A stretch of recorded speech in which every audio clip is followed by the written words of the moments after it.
Good evening and welcome to Gates Stadium in Rogers, where we will have the 2021 opener for the Woodland Colts, the 7th grade followed by the 8th grade. They're taking on the Oakdale Patriots here at Gates Stadium in Rogers, and this is definitely one of my favorite stadiums of all time in high school.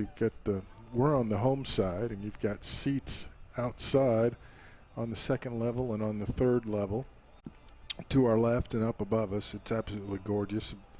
Great evening for football. We're glad you're with us, and we are thankful to everyone that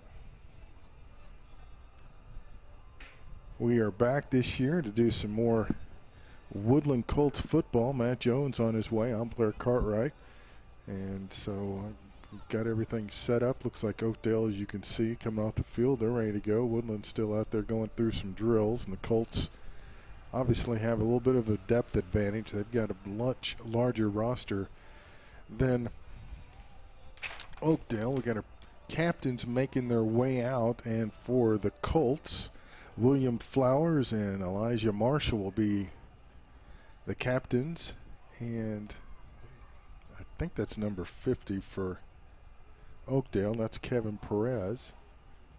They've got those shiny numbers in the sun facing into the Woodland section, and you can see a good crowd on hand to root on the Colts on the far side. Nice banner over there. Cheerleaders as well. So we are, let's pause just a moment and we'll return. We'll get you ready for tonight's opener.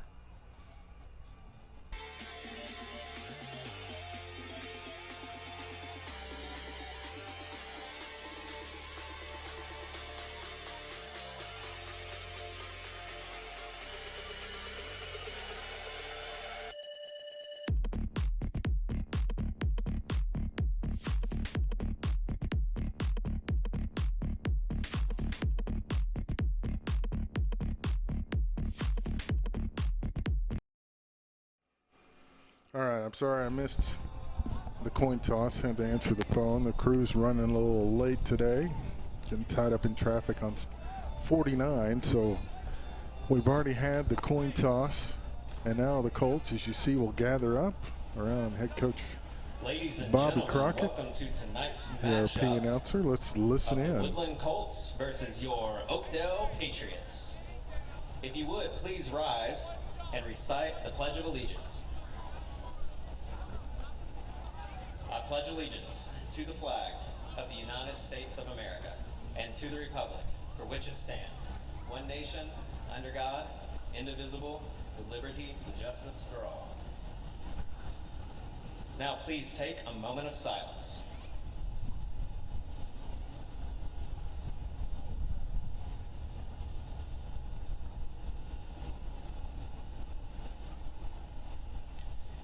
If you would, please remain standing for the playing of our national anthem.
So our national anthem, we're just about set and ready to go. It sounds like we're in a wind tunnel, judging by the sounds out of the crowd mic, but not the case. The flag pretty limp out in to our south. Well, now it's whipping around, so we're just about set for the 2021 opener for the 7th grade Woodland Colts.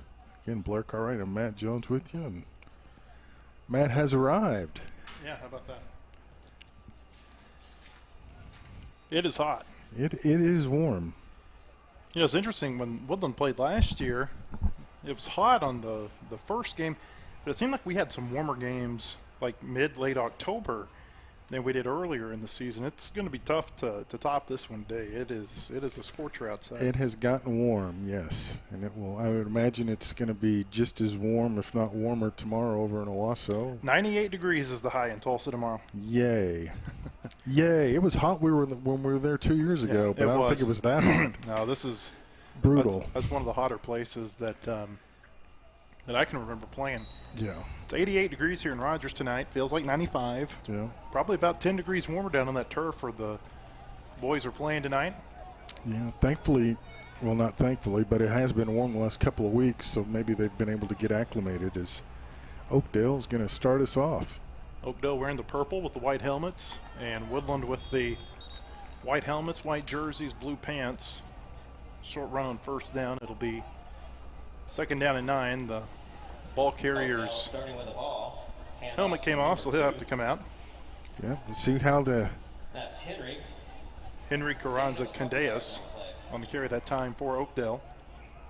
Woodland definitely has a size advantage looking across the defensive line. They're growing big in Fayetteville. Yeah, they're not just bigger physically, but they're a deeper team. I mean, you look at the sidelines, and I could probably count on my hands and toes how many players are out here for Oakdale on the sideline, and on the Woodland side there's probably, I don't know, I'd probably say 40 or 50 players in uniform who aren't on the field. There's a procedure penalty against Oakdale. It'll move them back 5 yards. Yeah.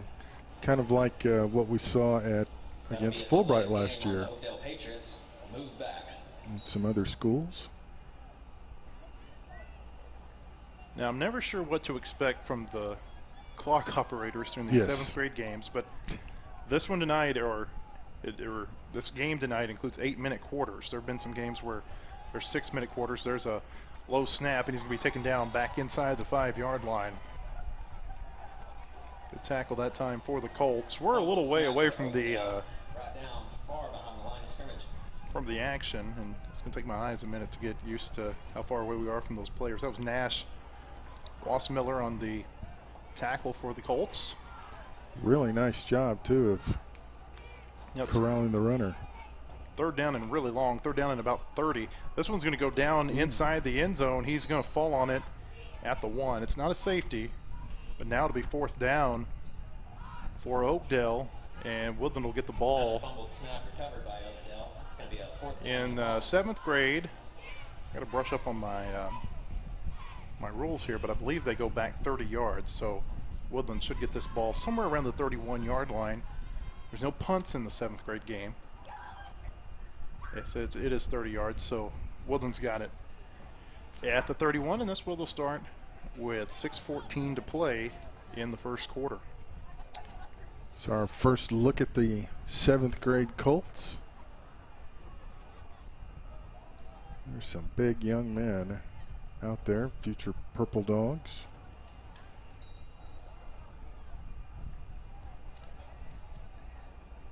The quarterback for Woodland is Braden Carroll. He wears number 5.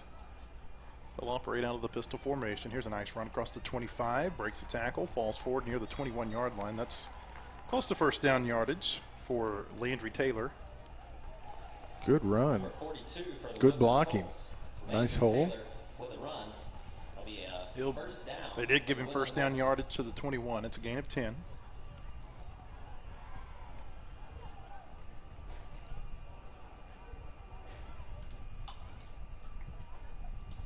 Carroll turns around, gives it to Taylor again, running left side. Got a nice hole there across the 15, breaks a tackle at the 10. He's at the 5, and he has got the first touchdown of the season for the Colts. A couple of impressive runs for Landry Taylor. That one a 21-yard touchdown run. And the Colts have gone ahead 6-0 with 5:26 to play in the first quarter. 5:25 to play, I'm sorry. Making it look easy. 2 plays, 31 yards. Now, there are no extra points in these 7th grade games. They go for 2 after each touchdown. And so Carroll will stay on the field. This time they've brought in Drake Knock to stand behind him. He wears number 8. Woodland operates out of that pistol. They'll give it to Knock, and he'll run right in for the 2-point conversion. And so with 5:25 to play first quarter, our new score, Woodland is 8, Oakdale nothing. This is Woodland Colt football.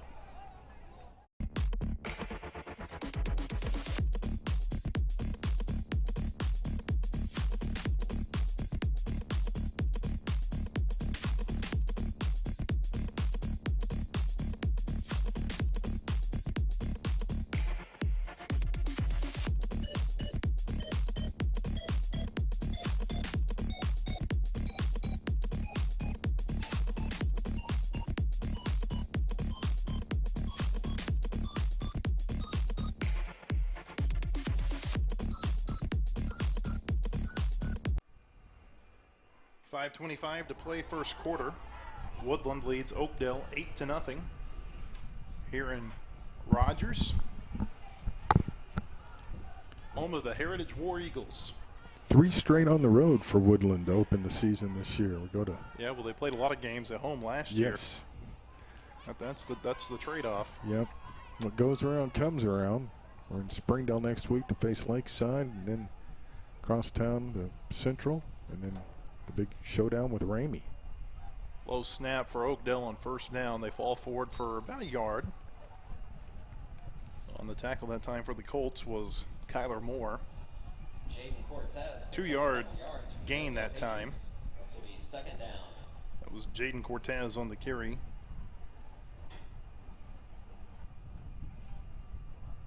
For Oakdale. 2nd down and 8. Gate Stadium. This used to be the home of Rogers High School football, and they split the schools. Rogers built a new football stadium across town, and now this is where the War Eagles play. On 2nd down, Woodland hits him in the backfield. Nice tackle, good pursuit that time by Landry Taylor. And now to bring up 3rd down and long for Oakdale. Cortez again, this time brought down by some Colts in the backfield. This will be 3rd and long. It was Jaden Cortez on the carry that time for Oakdale. Oakdale mascot, the Patriots. See some signs down here in the crowd that say this school was established in 1974. 3rd and long for Oakdale. Another low snap. It'll be Cortez again carrying it. Nice hole across the 25. But he's taken down well shy of the 1st down. And now Woodland will get the ball again. On the tackle that time for the Colts was McAllister Kimbrough. And now Oakdale will effectively punt the ball away. Woodland will get the ball back on its side of the field with under 3.5 minutes to play in the first quarter.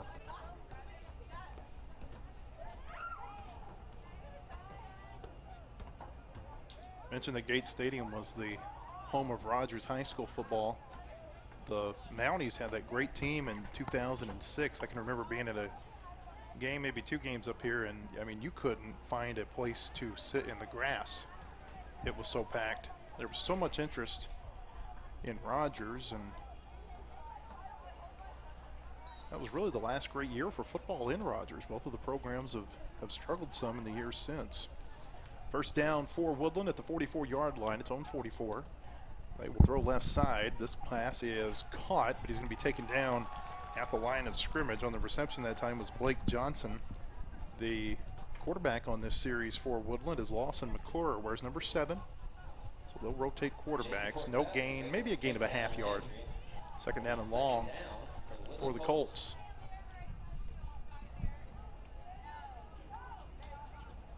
Clock runs under 3 minutes to play in the first quarter. McClure turns around, gives it. This is a nice run across midfield and forward to the Oakdale 48-yard line. It'll be about 2 yards shy of the first down. On the carry that time was Drake Knock. And it's 3rd down and 2. Drake Knock with a solid run. It's going to be 3rd down and 2. Player comes off the field. And play will resume. 3rd down and 2 for the Colts from about the 47.5-yard line. So it's 3rd and about 1.5 yards. McClure is the quarterback, and now Woodland's late bringing a player onto the field.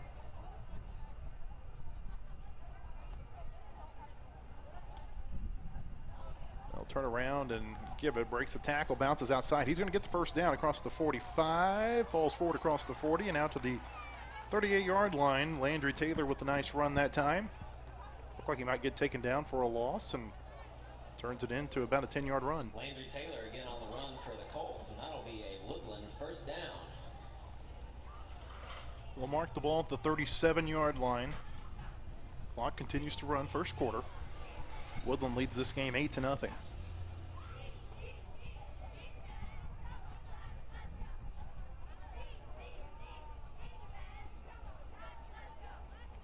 McClure on first down, throws right side. This pass is caught behind the line of scrimmage.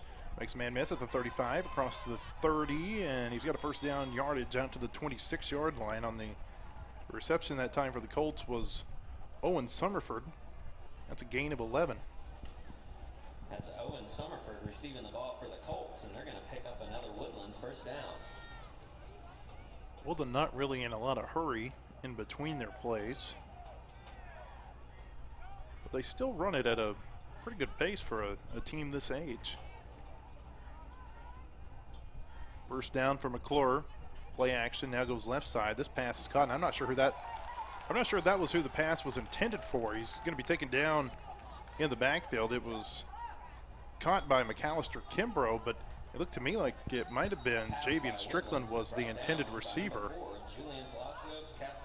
And Woodland's going to take a timeout with 37 seconds to play in the quarter. It'll be 2nd and long.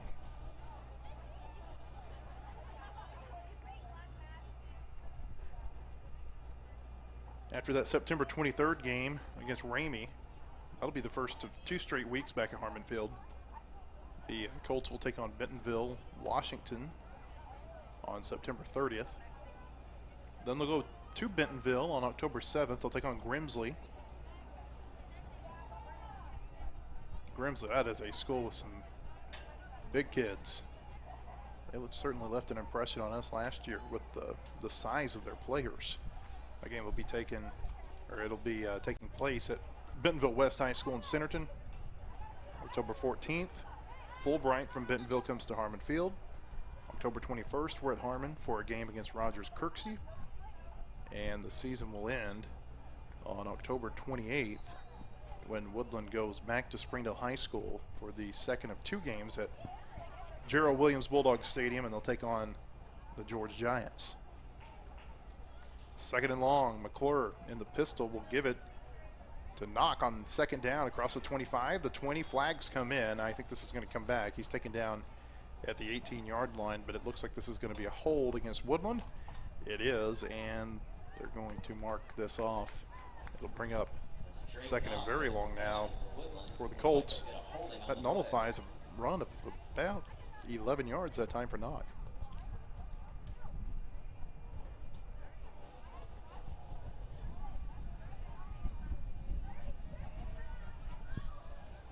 First of 2 games here tonight. The 8th graders will follow.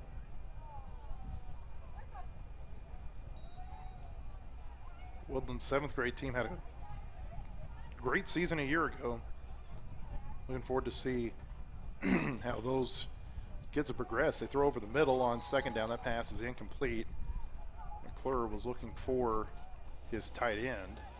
And now I can motion to the right side of McClure. He's just going to throw it deep. He's got someone at the 15-yard line, the 10, the 5, and it's 1st and goal for Woodland on 3rd down and 21. They get 32 yards. That was Owen Summerford on the reception. And that should be the final play of the quarter unless Woodland hurries up to the line here. They restart the clock. They're going to get a playoff, I think. They do. McClure turns around, gives it. Right side, touchdown, Woodland. Landry Taylor goes in from 5 yards out. That's his second touchdown run of the game. And the Colts get on the board for a second time.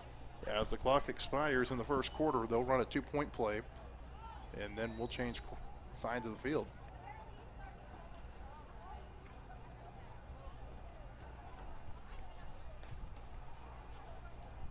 Taylor will line up behind McClure again for the 2-point try. There's 3 receivers to his right side, 1 to the left. They'll move Taylor to his left side in the shotgun formation.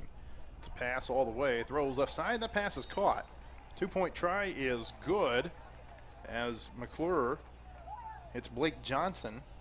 And that's how the first quarter ends, with Woodland scoring its second touchdown, converting its second 2-point conversion. And our score after 8 minutes, Woodland 16, Oakdale nothing. This is Woodland Colt football.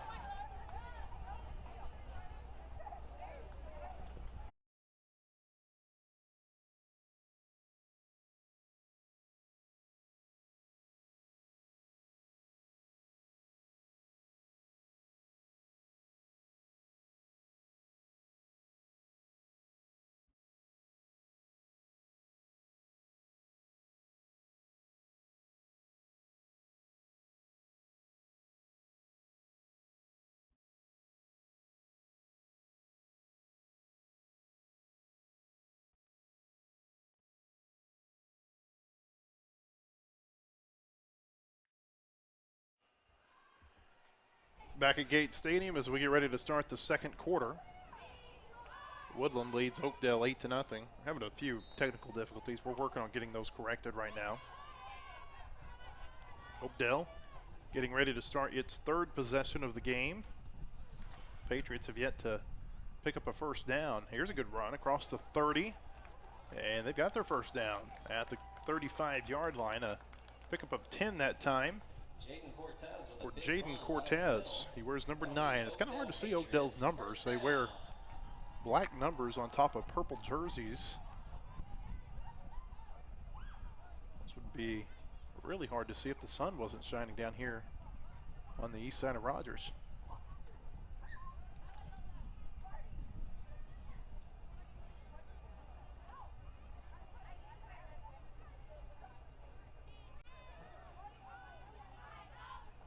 Second down, left side.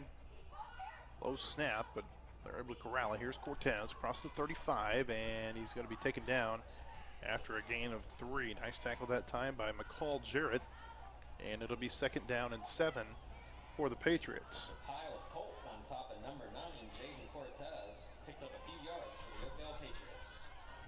If I remember correctly, Woodland won these 2 games last year by scores of 40-0 and 42-0. I just can't remember if the 7th grade team or the 8th grade team got 40 or 42. They beat Oakdale pretty handily last year. Wide snap, little pass out across the 40, nearer first down, but a couple of yards shy. That was Cortez again on the tackle for the Colts. It was Jackson Reno, and now it's 3rd down and 3. Number 9, Jaden Cortez, steady picking up yards for the Oakdale Patriots. Pretty much been Jaden Cortez as the offense for Oakdale.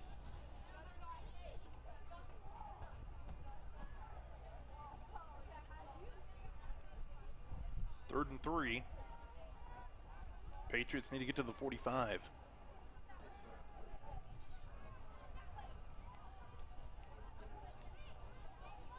Low snap. It's Cortez again. First down again. He gets the yardage across the 45 to about the 45.5-yard line. Gain of 3.5. There's Jackson Reno again on the tackle for the Colts. But Oakdale's got 2 first downs on this drive. They didn't have a first down before it began. 5:50 to play, second quarter. Oakdale trying to cut into a 16-0 Woodland lead. And we've got a whistle and a flag in the Woodland secondary. That's an illegal substitution. Too many players on the field for the Colts.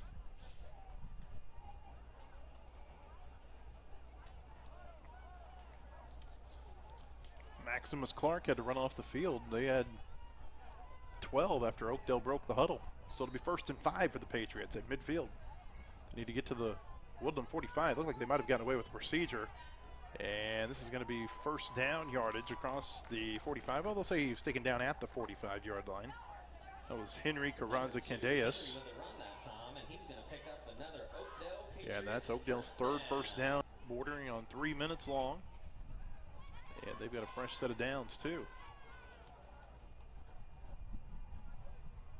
This time they run right side, trying to get outside. He does and falls forward for about 4, maybe 5 yards.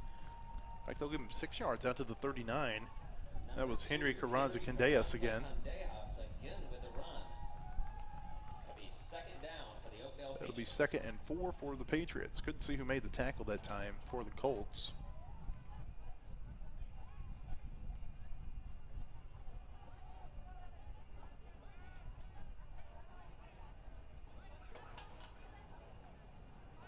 Second and 4. Carranza-Candeas again. This time gets about a yard to the 38, and it'll be 3rd down. Oakdale's not trying to fool anybody. You know what they're going to do pretty much every play. They're just turning around, handing it to the halfback. It's been 2 halfbacks who have accounted for all their carries tonight.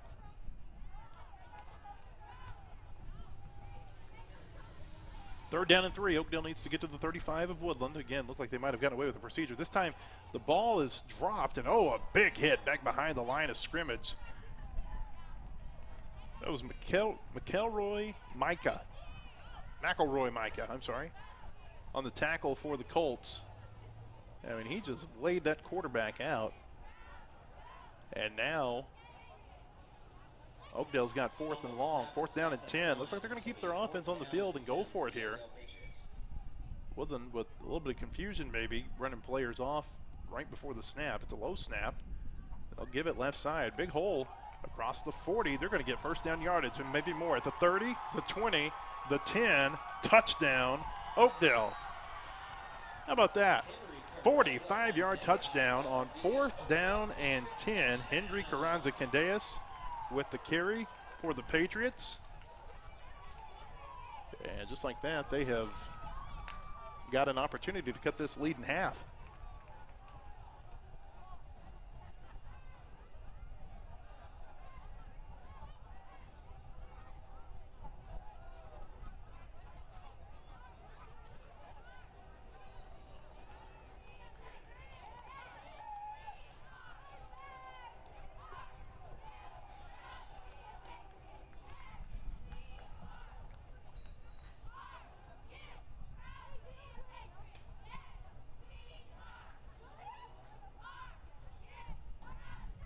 So here comes the 2-point try.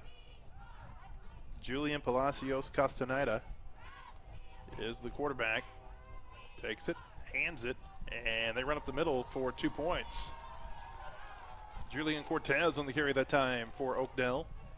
And with 3:14 to play in the 2nd quarter, our new score, Woodland 16, Oakdale 8. This is Woodland Colt football. That'll bring our score up to Oakdale Patriots 8 and the Woodland Colts 16.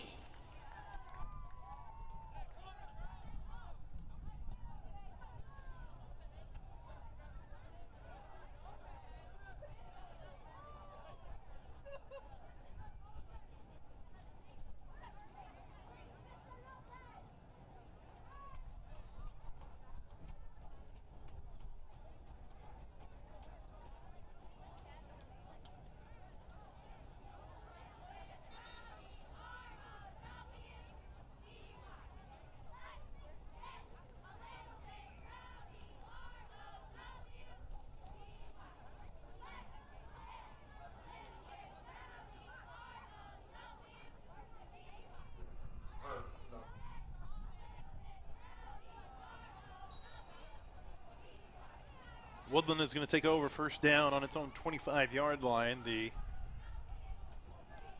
Colts lead 16-8 with 3:14 to play in the 2nd quarter. We're trying to get our video back up. Sorry, it's taken a moment. Here's a run, a couple of broken tackles, and falling forward to the 30-yard line after a gain of 5 on the carry that time. The first carry tonight for Joseph Carey. That was Joseph Carey with the carry. It'll be second down and 5. It'll be second Clock down runs, and 2:55 to play second quarter. Woodland leads 16-8 as the video kind of breaks in and out. We'll maybe treat this a little bit more like radio play-by-play. Braden Carroll's the quarterback, turns around and gives it, and he is hit in the backfield. That was Carey again. Hit for about a 4-yard loss. I mean, he was hit just as he received the ball. A flag does come in, so we've got to wait and see what that's about. whole squadron of Patriots bringing down As the of quarterback. right now, they're going to wave the flag off. No penalty. And so now it'll be third down and 9 for Woodland.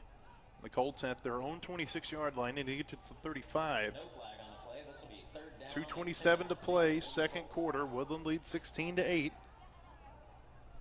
Again, if you're just joining us, we're having some technical difficulties that we're working to get corrected. That score on the screen is not correct. It's 16-8. Woodland leads Oakdale. Carroll turns around and gives it on third down, and Oakdale's there again for another hit behind the line of scrimmage, all the way back to the 23-yard line. That was McElroy Micah on the carry. And now it's going to be fourth down and long, fourth and behind the chains for Woodland. And we'll wait and see what Coach Crockett decides to do, but you got to believe they're going to punt it away, and they are. So the Woodland offense is running back off the field, and Oakdale's going to get the ball in pretty good field position.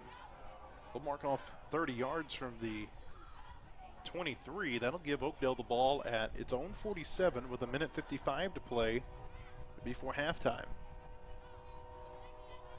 Oakdale has 3 timeouts remaining. Woodland has 2. Woodland leads this game 16-8. But in the second quarter, after that long drive and then the 3 and out, Oakdale has momentum. Now there's a stoppage in play, and Woodland coaches are out speaking with the referee. I don't know what this is quite about. There's not an Oakdale coach, but I think there might be an Oakdale administrator out there speaking with the referees. The ball's still sitting on the 23-yard line. There hasn't been a mark-off yet. I think they're about to do that now. Oakdale's going to get the ball with a first down. Now they're going to mark it off, and they'll move this back to the Oakdale 47-yard line. As we said, 1:55 to play before halftime. The score on the screen is not correct. Woodland leads Oakdale 16-8. We're having some technical difficulties that we are working through.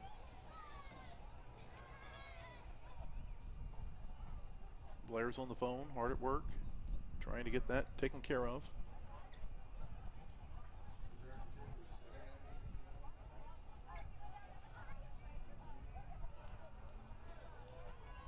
The video's cutting in and out. If you can't see it, Oakdale wearing their purple jerseys tonight with black numbers, white helmets, white pants.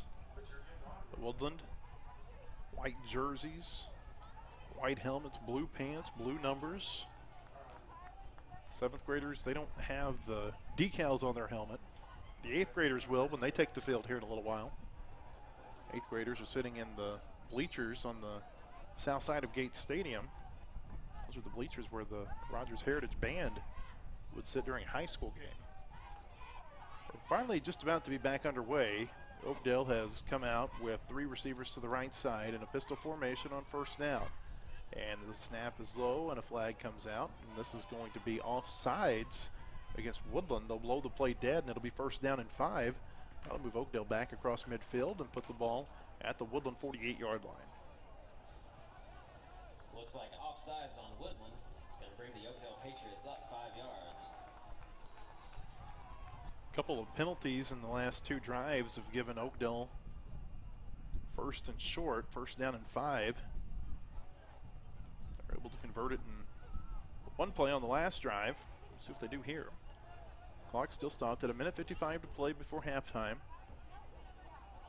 3 receivers to the right side, low snap. They give it to Cortez, and he runs into a bunch of Woodland Colts at the line of scrimmage. No gain. It'll be second down and 5. Number 9, Jaden Cortez, punching it through the middle. Looks like he picked up a yard. This will be second down for the Oakdale Patriots. Looks like Gus O'Quinn might have been in on the tackle that time for Woodland. It was a bunch of Colts.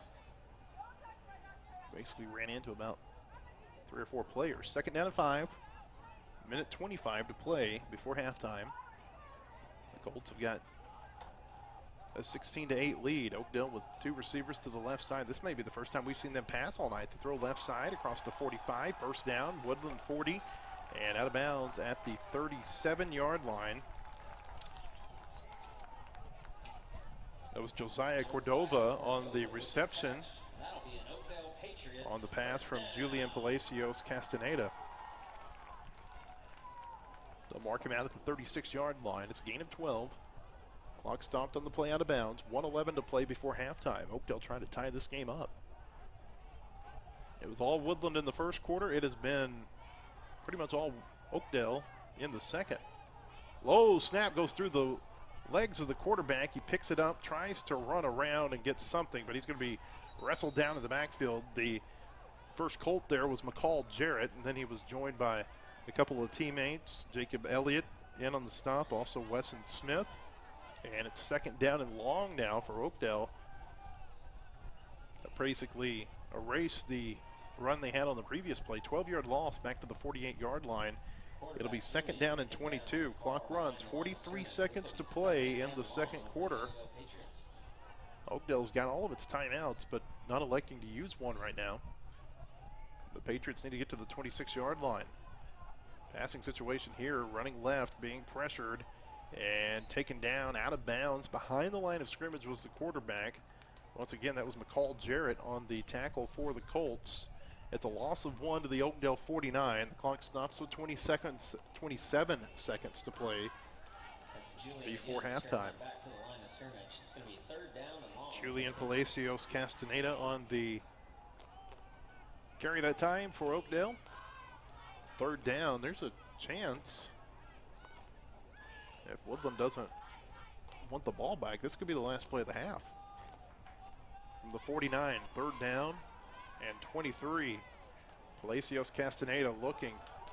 Now he's going to run with it across the 45. Broke a tackle behind the line of scrimmage. Breaks 2 more. He's across the 35, pushing runners forward. He's at the 30, the 20, and he's got a first down. No, they're going to say he's out of bounds back at the 25-yard line. It's still a first down, though. A gain of 24 on third down and 23. And now there's 11 seconds to play before the second quarter. And Oakdale's got a chance to maybe take a couple of shots at the end zone. Twice this quarter, we've seen Woodland fail to get off the field on a long down and distance. 4th and 10 on Oakdale's last drive. They ran for a 45-yard touchdown. That time it was third down and 23, and they got 24 yards out to the 25. They ticked another second off the clock, so there's 10 seconds to play in the half. Oakdale's got all of its timeouts. Palacios Castaneda is in the shotgun. Woodland brings pressure. They throw toward the end zone. They've got 2 receivers wide open, and they ran into each other and knocked it out of each other's hands. They had 2 receivers behind the Woodland secondary, and neither of them could pull it in. And now we've got time for one more play in the quarter. 3 seconds to play in the quarter. Again, if you're just joining us, technical difficulties. That score on the screen is not correct. It's 16-8 Woodland.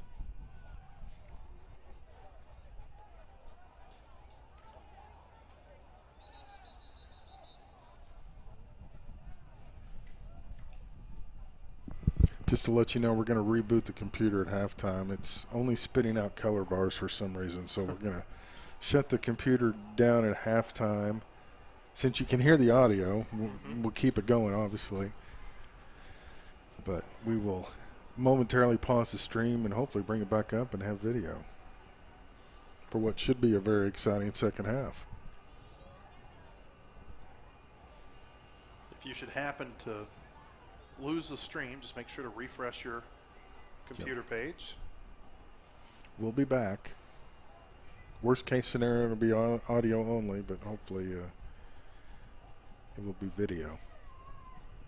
All right, one more play for Oakdale. They could have easily scored a touchdown just a minute ago. They had a couple of players run into each other at about the 5-yard line when both of them were wide open.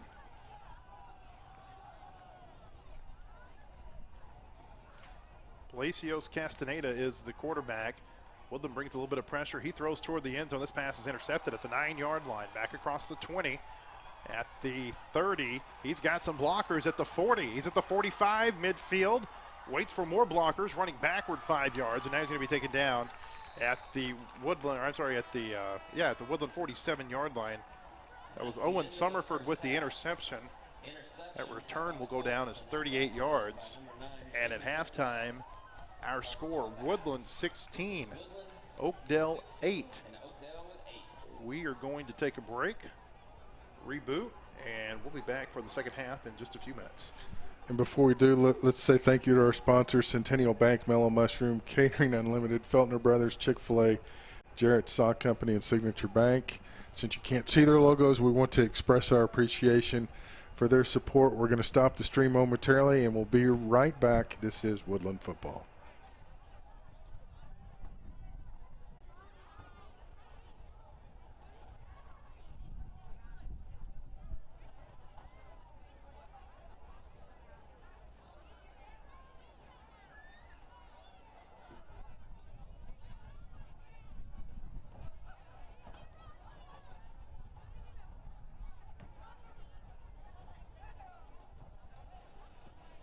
And now for your halftime entertainment, if you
Hey, the audio or the video's back. Hooray. Video, audio, both working. We're back at Gates Stadium, getting ready to start the third quarter. Woodland leads 16-8. The Colts are going to get the ball first at their own 25-yard line. McClure is the quarterback, turns around, gives it to Nick across the 30-yard line out to the 33, and it'll be second down and 2. I'm sorry, I said Nick. That's Drake Knock on the carry that time for the Colts.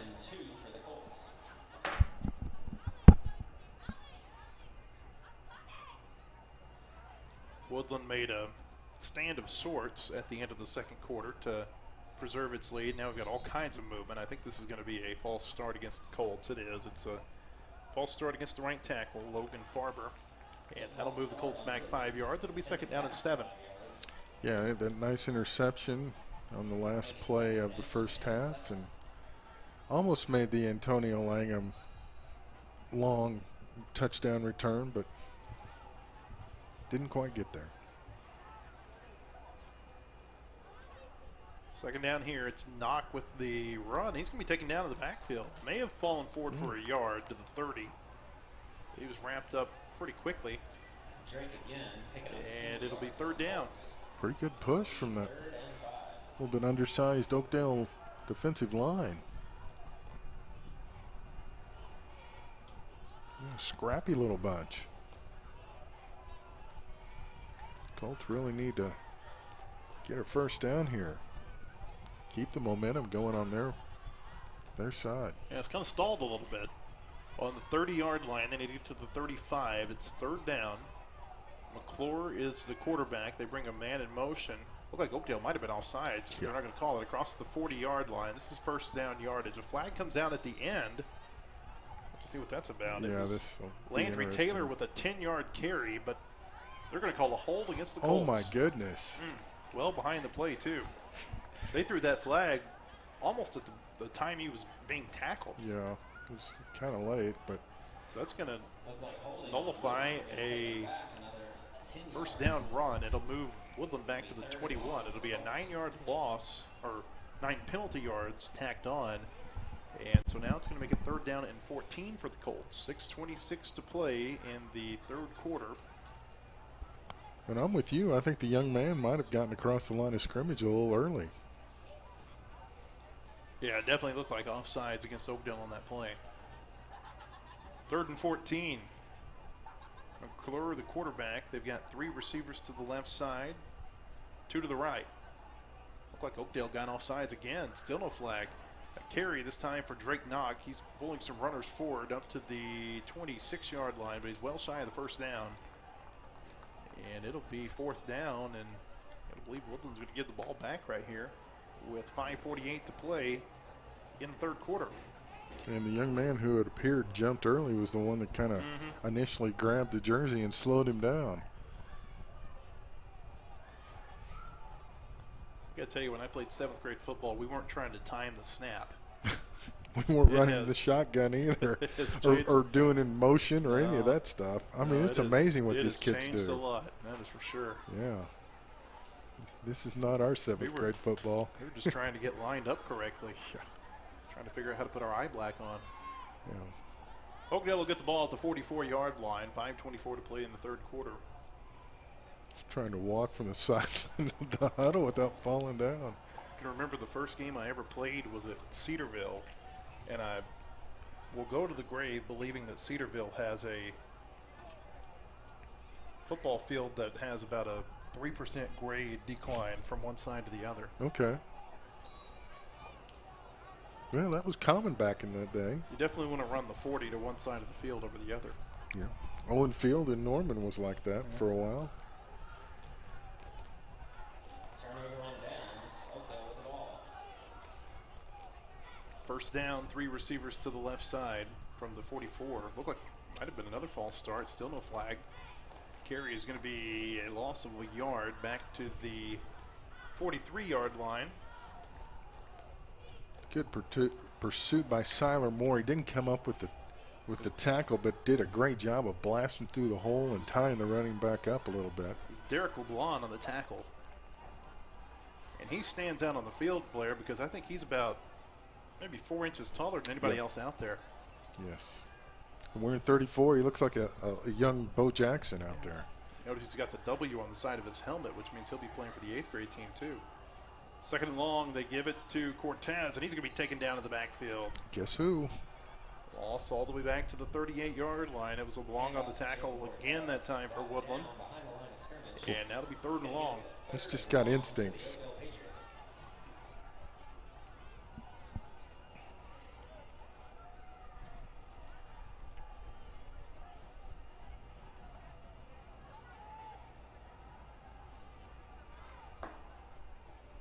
Well, now the chance for the Colts to get a little momentum back on their side if they can get a stop here. 3rd down. Oakdale needs to get to the Woodland 46-yard line. 3:45 to play in the 3rd quarter. A high snap, and oh, look at the tackle all the way back at the 31-yard line. That was Landry Taylor with the sack for the Colts. He's had a great game on both sides, and now Woodland will get the ball back. Outstanding job by the defense. Poor quarterback never saw that coming. Remind me of that scene in Fast Times at Ridgemont High. I happened to catch that over the weekend. Where Jefferson went crazy. It looked like one of those plays right there.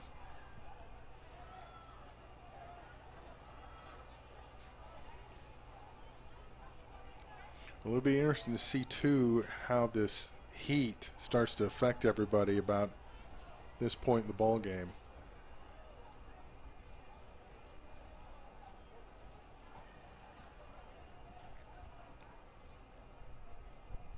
Great field position here for Woodland. The Oakdale players are lined up on the wrong side of the ball. The officials had to tell them, hey, you got to switch sides here. You're going to be off sides, all 11. Yeah, that'll be 1st down for Woodland at the 36. 3:17 clock runs, 3rd quarter. Been conceding what, about 40 yards? Yeah, Braden Carroll is the quarterback here for the Colts. They've alternated their quarterbacks. And here's Taylor across the 40, cuts back across the field at the 45. Look at this run across midfield. He's gone. At the 40, the 30, the 20, the 10. Touchdown, Woodland. Landry Taylor goes in from 64 yards out. And the Colts have gone back up by 2 scores. What a great run with some really good blocking. And he just... Good cut. Good cut. And it didn't look like he was... I mean, not to say it was easy, but very poised as he was running, picking his spots. Very impressive. So here comes the 2-point try for the Colts. Don't know if they've got enough players in there. And here comes one on at the end. They're going to take Landry Taylor out. They'll bring Carey in. Yeah, they got 11. Carey stands next to Carroll. Carroll's going to throw it, and that pass is incomplete. Dropped in the end zone. And so, with 2:52 to play in the 3rd quarter, our new score, Woodland 22, Oakdale 8. This is Woodland Colt football.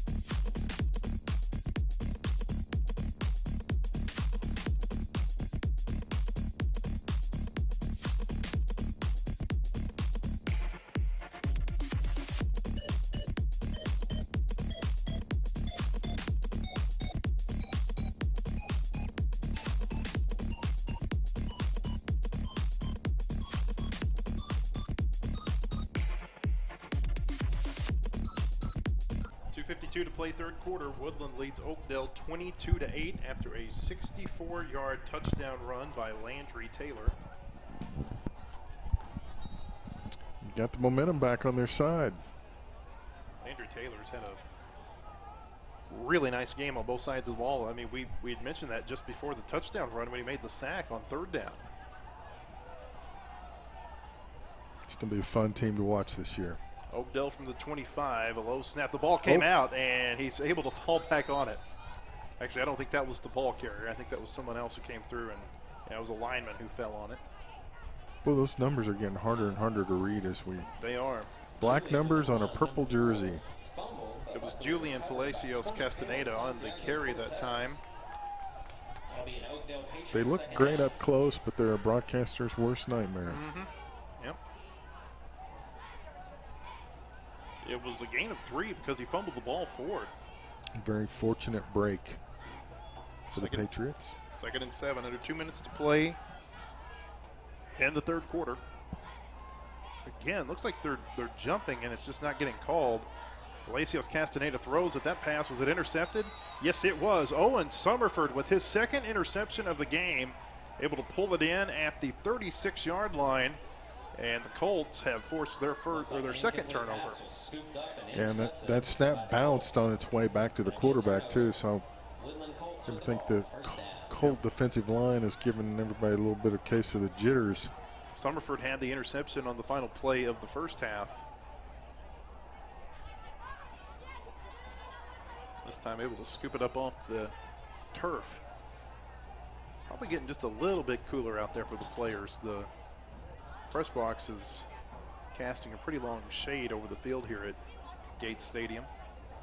McClure, the quarterback, 3 receivers to the right side. On first down, looks left, throwing deep, and that pass is incomplete. And he got away with offensive pass interference, I think. There was a lot of contact where the Oakdale coaches are letting the side judge know about it. Blake Johnson was the intended receiver that time for the Colts. It'll be 2nd down. And he had about, what, 5, 6, 7-inch advantage over the defender. He probably just didn't see him.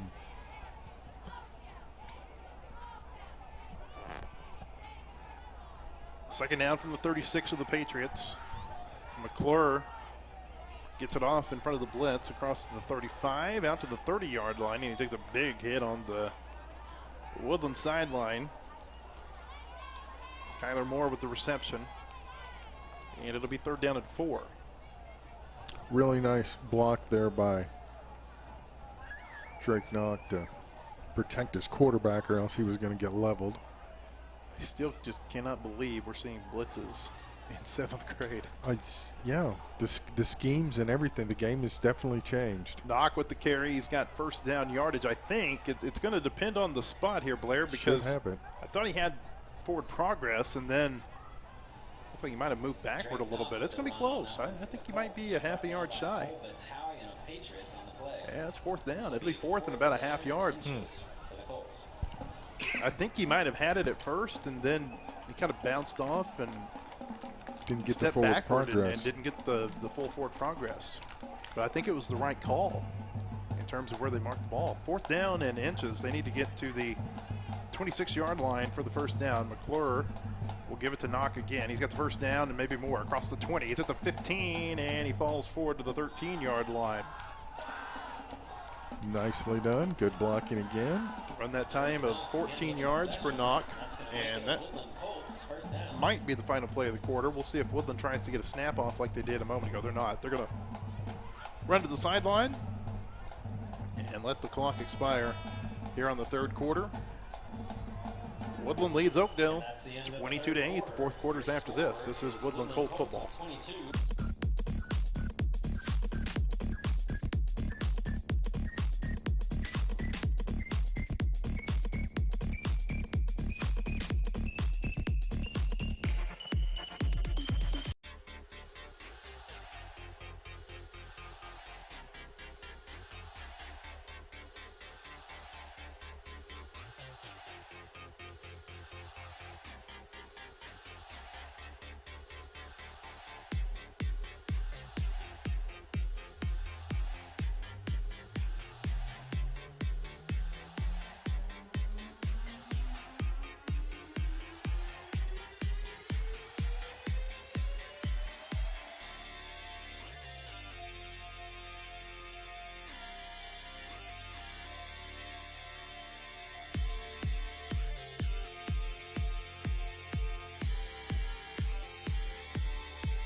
8 minutes to play as we get ready to start the fourth quarter. Woodland leads Oakdale 22-8. The Colts are on the move. They have got a first down upcoming from the Oakdale 13-yard line. Hear the band in the background. Well, that is a sound we definitely missed last year. Did not hear a lot of band music at the football games. It makes such a difference. McClure, the quarterback, throws behind his receiver at the 5-yard line. It was Summerford, the intended receiver, and it will be second down. Good protection. That'll be an incomplete pass, making it second down for the Woodland Colts. McClure all the way over to the sideline to talk to his coaches. Now he'll trot all the way back. We mentioned earlier that the Fayetteville Purple Dogs will be in Owasso, Oklahoma tomorrow night. Tell you more about that in a minute. Here's Taylor running left side across the 10, the 5, and did it get in? It's going to be Down close. at the 1. Down at the 1-yard line, trying for his 4th touchdown of the night. He dove for it, almost got there. And they're going to take him out. He actually comes off with a little bit of a limp. Colts are stopped just shy of the goal line. Hope he's all right. Goal for the Woodland Colts. So Joseph Carey is in on this 1st and goal after the 12-yard run by Taylor. Taylor well over 100 yards tonight. They'll give it to Carey, and he'll carry it into the end zone. Touchdown, Woodland. Carey goes in from 1 yard out for his first score. And the Colts have gone ahead 28-8. Joseph Carey with another carry into the Another good drive by the Colt offense. touchdown.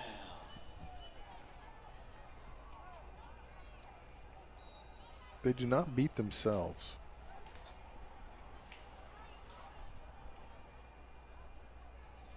One of the trademarks of Coach Crockett's teams.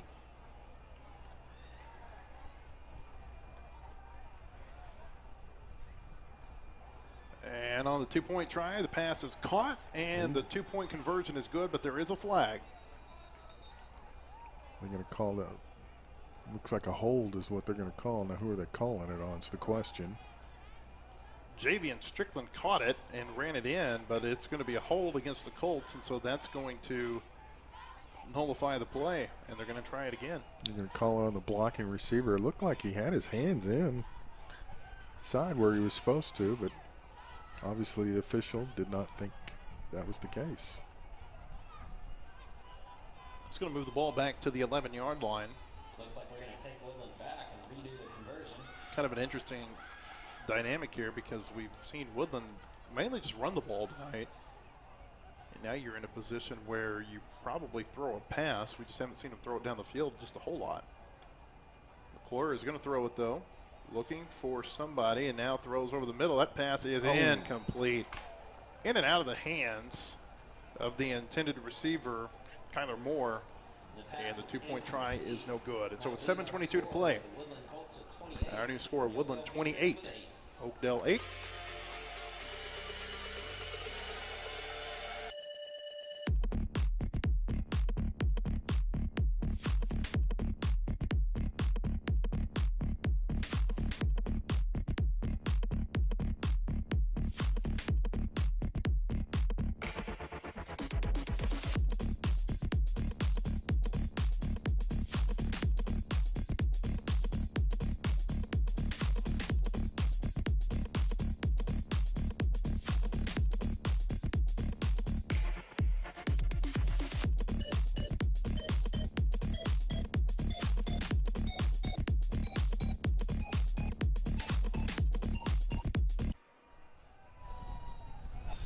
.22 to play, and Woodland leads Oakdale 28-8 after a 1-yard touchdown run by Joseph Carey. 2-point try was good, but it was called off after a holding penalty.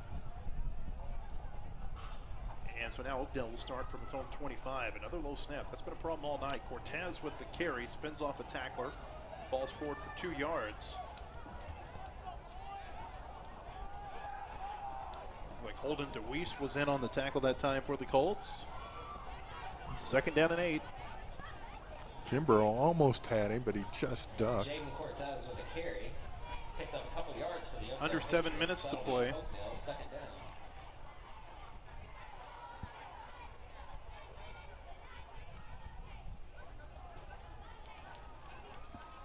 Both 8th grade teams are out here getting prepared for their game that's going to start about 10-15 minutes after this one ends. That pass is incomplete. It'll be third down. And good news for the broadcast crew is Oakdale is wearing black jerseys readables. and white numbers. Yes, traditional jerseys. Yeah. None of the fancy stuff. Those are nice looking jerseys. Pass, it's going to be an Oakdale third down. Kind of It's like they're Adidas jerseys. like old. Yeah. I don't know, kind of a mixture between the Colts and the old Rams jersey. The little mark there around the shoulder. Third down and long. Oakdale needs to get to the 35-yard line. Palacios throws to the left side. This pass is almost intercepted. He was trying to throw that out of bounds, and Carey made a good play on it and just couldn't get there in time. But it's going to be fourth down upcoming for Oakdale. Yeah, he had a receiver there. It was kind of unsure whether or not he was trying to throw it away or if he was trying to make a Sports Center highlight pass and catch with his receiver. But either way, the Colts will get the football back and chance to run some more clock. It'll be interesting to see what Woodland does here because you're right. They could run clock and pretty much run this thing out with maybe a couple of first downs. But at the same time, it's the first game, and you want to get players in. You want to get experience. Get some video of everybody, different things. For as hot as it is today, I've been surprised we haven't seen more players having some cramping issues. Yeah. We saw that a last lot Friday. in the last high school game that we did when Fayetteville defeated Conway last week. Yeah, hopefully we won't see much of that tomorrow night, but I think we will. I think probably. I mean, if it's going to be as hot as they say it is, yeah. I just remember that from playing over there a couple of years ago. It was brutal. It's a scorcher, and it's supposed to be. I mean, you're talking about a heat index maybe close to 100 at kickoff tomorrow night. Yeah. Here's Knock with the reception on the pass from Braden Carroll. He's still going across Nice the 45, run. gets out to the 46-yard line. It's a gain of 4. Well, I sure thought they had a couple linemen that were maybe lined up off sides on the snap. It was close. Clock runs 5:47 to play, and now we got a Colt shaking up. Colt player down. I think it's Knock. I think that's the ball carrier just a moment ago. He fell kind of awkwardly when he went down, Blair. Almost like his leg got caught while his body was still moving forward. Yeah. Hopefully this is something minor with him. They've got the trainers out to take a look at him from both sides. Might have just had the wind knocked out of him. Let's hope that's the case. So again, next week on the road at Springdale High School to face Lakeside. Then it's to Harbor to face Central. And then the 23rd, the first game at Harmon Field, and it's Woodland Ramey. That was a good game last year, too. Yes, it was. Both of them. 7th and 8th grade games, yeah. Very entertaining. And I would expect we will see something very similar again this year.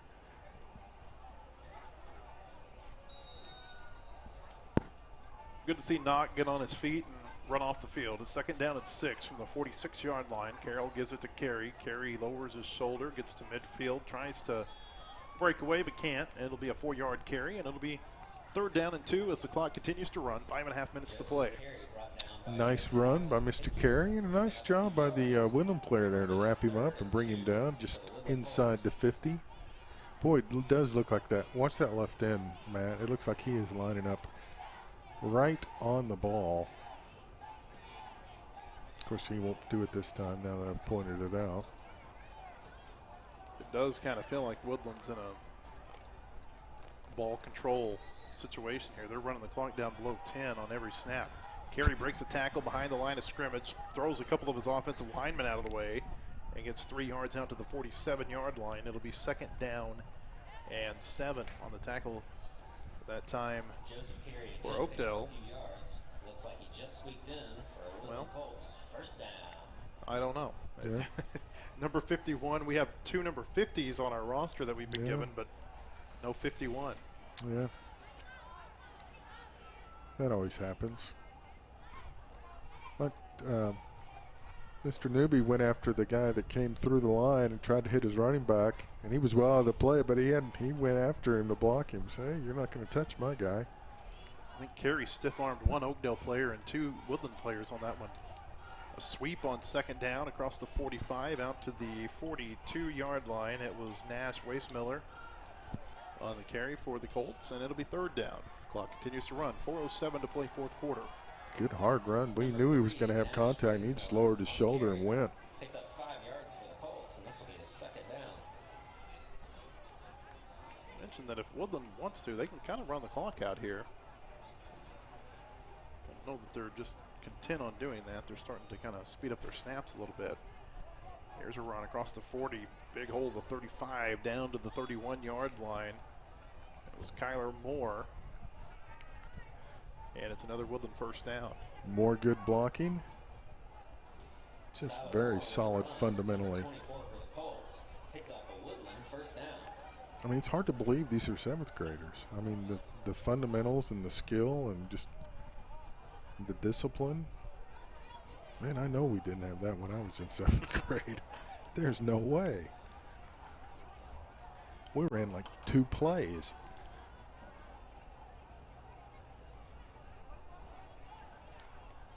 On 2nd down, bad exchange. And there's a 2nd fumble. How about that?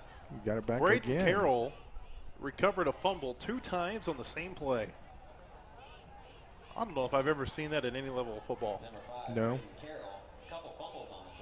He lost a couple of yards back to the 34-yard line. We've moved under 3 minutes to go, 2:50 to play.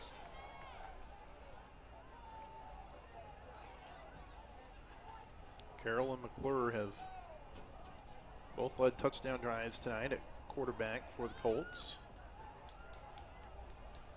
Pretty easily. What all you have to do is turn around and give it to Landry Taylor. 2nd down, Carey. Play action. Sorry, fake handoff. Carroll falls forward across the 30 to the 26-yard line. Nice run. Taylor has been so good for them tonight. We haven't seen him since that run down to the 1. He kind of limped off. Hope he's doing okay. He has clearly been, in my opinion, Blair, the most dominant player on the field tonight. Oh, yeah, he's been very impressive. Under 2 minutes to go. 3rd down for the Colts. They need to get to the 23-yard line. Carroll's going to keep it himself. He's got the 1st down, maybe more, across the 20. He cuts back at the 15. Carroll breaks another tackle at the 10. He's at the 5. Touchdown, Woodland. How about that? Great run by Braden Carroll. Just goes in from 26 yards out. And the Colts have gone ahead 34-8, 2-point conversion time. Great cuts and just was patient. Very impressive. I think Braden may have heard me say that all he had to do was give it to Taylor. Said, yeah, I'll show you watch what I can this. do. Yeah. Mr. Jones, I want you to watch this. Great run that time by Braden Carroll. Remember, he extended the drive with those fumble recoveries just a few plays earlier. Yeah. Carroll's going to throw the 2-point try, and it's caught. I'm not sure that who it was supposed to go to, but the 2 points count either way. Weissmiller with the catch that time for the Colts. And with 1:44 to play, our new score, Woodland 36, Oakdale 8.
6-8 after a long touchdown run by Braden Carroll. Oakdale here is going to try to throw the ball, and there's just nothing there. Great pursuit by the entire right side of the Woodland defense. Several players had a chance at him, but it was Sawyer Ray who knocked him out of bounds. Clock will stop with 1:25 to play. Always fun. The great thing about the 7th grade game, we get to see some players we haven't seen before, some new names, and of course in the 8th grade game we'll mention some names we got to see last year. It's pretty neat to see the future Bulldogs, hopefully, in action. Also interesting to see how much they've grown in a year. Yeah. Second down, carry left side, and another good pursuit that time by the Colts. Weston Bowerman on the tackle that time. Also, Camden Newby did a nice job of turning him back inside. He's been 104 active. to go. Yep. He's been active for a kid that size. He is a big kid for 7th grade. 55 seconds to go.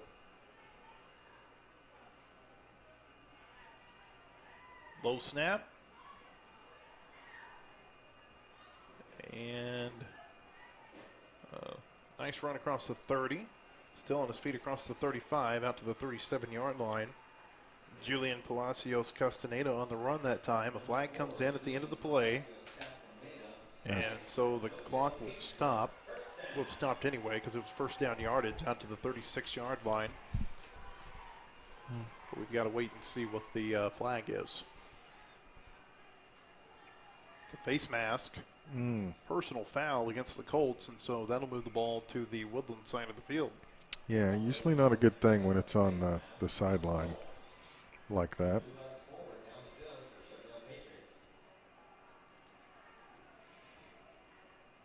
Probably just a couple more plays.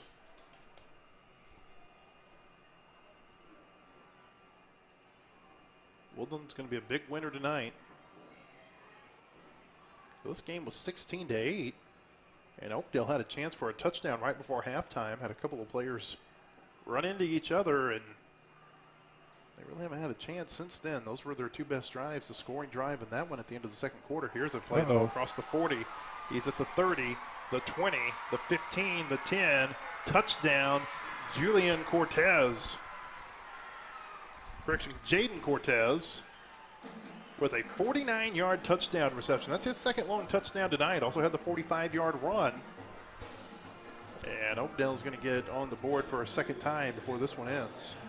Pretty impressive. He got to the corner and just outran the Colt defense. He's got some speed,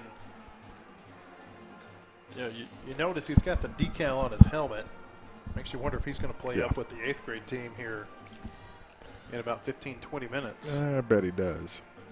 He's clearly been their best player. A 45-yard touchdown, a 49-yard touchdown. One was a run, that one a pass. 2-point try here coming for Oakdale. And the 2-point try is no good. And so with 10 seconds to play, we'll keep it here. Woodland leads Oakdale 36-14. Well, one more time. Just a reminder, the next week we will be in Springdale at Gerald Williams Bulldog Stadium. That's on the campus of Springdale High School for a game between Woodland and Lakeside. The 7th grade game begins at 5:30. All the 7th grade games begin at 5:30 this season. September 16th, we'll be back in Springdale, but at Harbor as they take on Central. And then September 23rd will be the first time that we'll see Woodland at Harmon Field when they take on Ramey. And they allowed the clock to run out after that touchdown. And so that's the end of the game. Final score, the 7th grade Colts opened their 2021 season with a 36-14 win over Rogers Oakdale. We will take a short break, and we'll be back in about 15 minutes for the 8th grade game, the season opener for the Colts and the Patriots 8th grade teams.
Well, we're getting ready to start our 8th grade game. You probably would like an 8th grade roster, between right?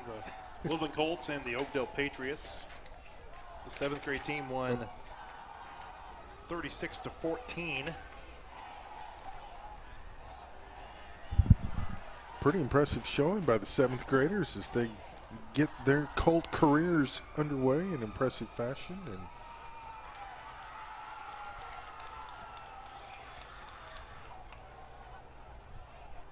a little bigger size this time from the Oakdale Patriots. Yep. Boy, I mean, remarkably bigger. I'm always fascinated at the size increase when we go from these 7th grade games to 8th grade games. Yeah, it's like night and day. A lot more familiar names for us on this Woodland team. A lot of players that we saw last year with the 7th grade. Woodland's going to kick it off. We do have kickoffs and punts in this game, extra points. Emerson Early is the kicker for the Colts.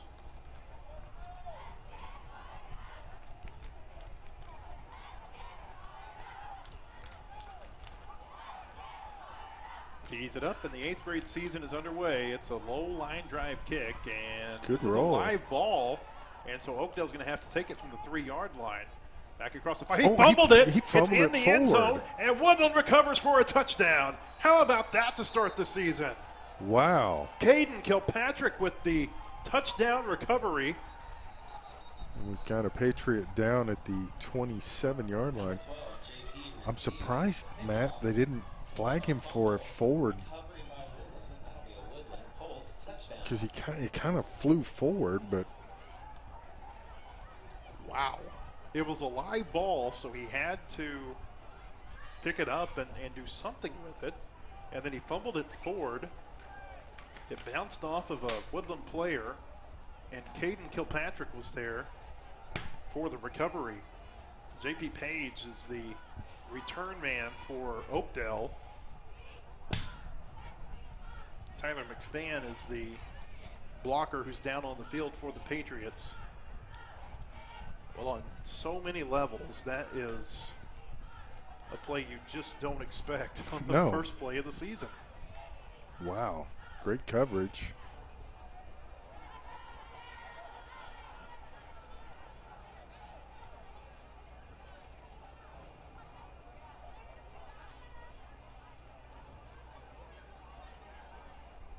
Still attending to the young man. Well, we'll take a quick break. 7:50 to play in the first quarter. Yep. Well, no, now he's up. Yep.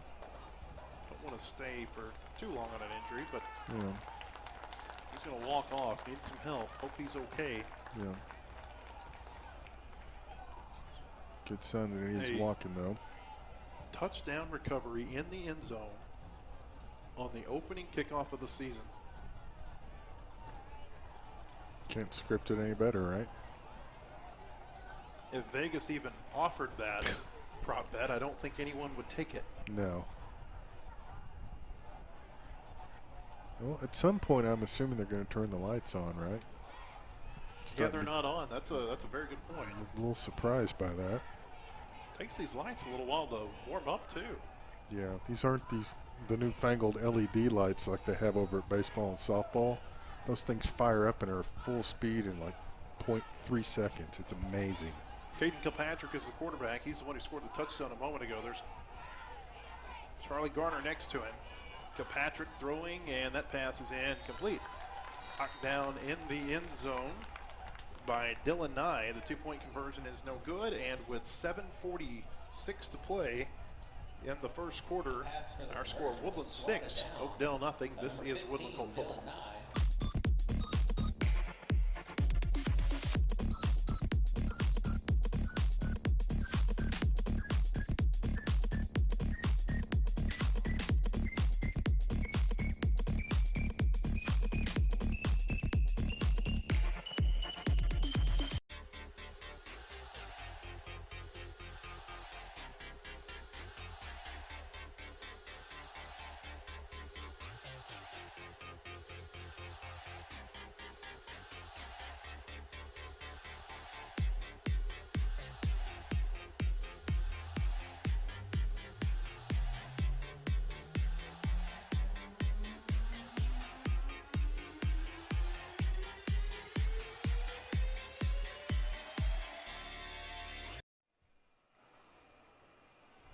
7:46 to play first quarter. Woodland leads Oakdale 6-0.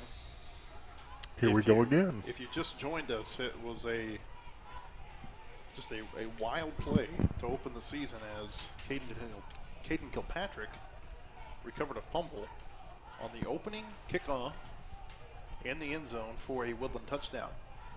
So here's Early kicking it off again. Here we go again. This time it's going to take another bounce, and this time he just falls on it back at the 8-yard line. J.P. Page learned his lesson. I saw him after the play a moment ago talking to his coach, and was really getting some coaching about what to do on that situation again. 1, don't let it bounce around like that. 2, pick it up. 3, hang on to it. Of course, that's a lot easier to say when you're standing on the sideline than when you're trying to do it with a bunch of Colts running after you. So first down for Oakdale at the 8-yard line. Oh, that was quick.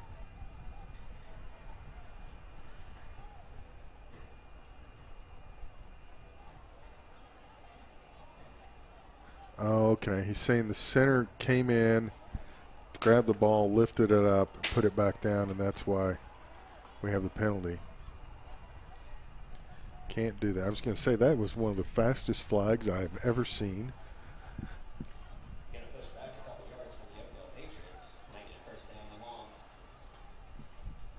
So is it a false start? Is it a legal procedure? Well, I'm not sure what the terminology for that one is. It'll be first down from the 4-yard line. The quarterback keeper all the way, and he's going to be taken down to the backfield. Great pursuit that time by the Colts. It was Derek LeBlanc on the tackle. He played in the 7th grade game a minute ago.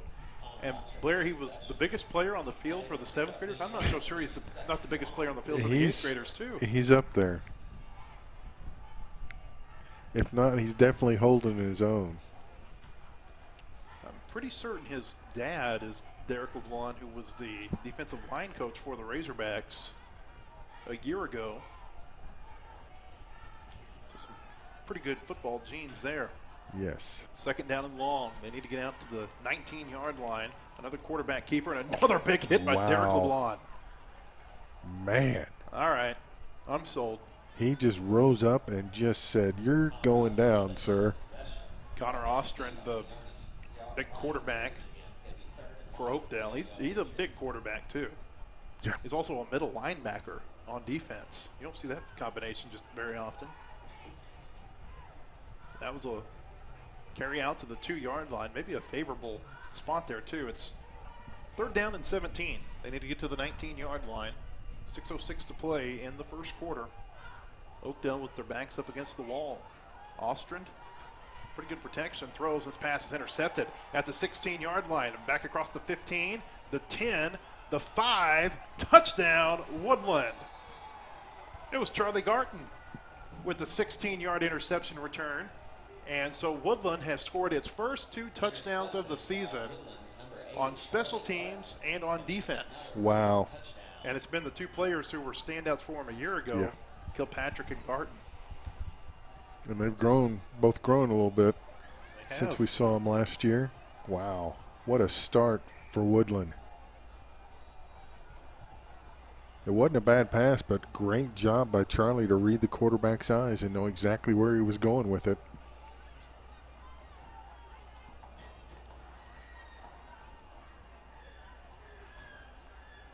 Kilpatrick on the 2-point try was pressured, and he just runs it in. Nice. Got away from the defender and ran it in untouched up the middle. And with 5:45 to play in the first quarter, our new score, Woodland 14, Oakdale nothing.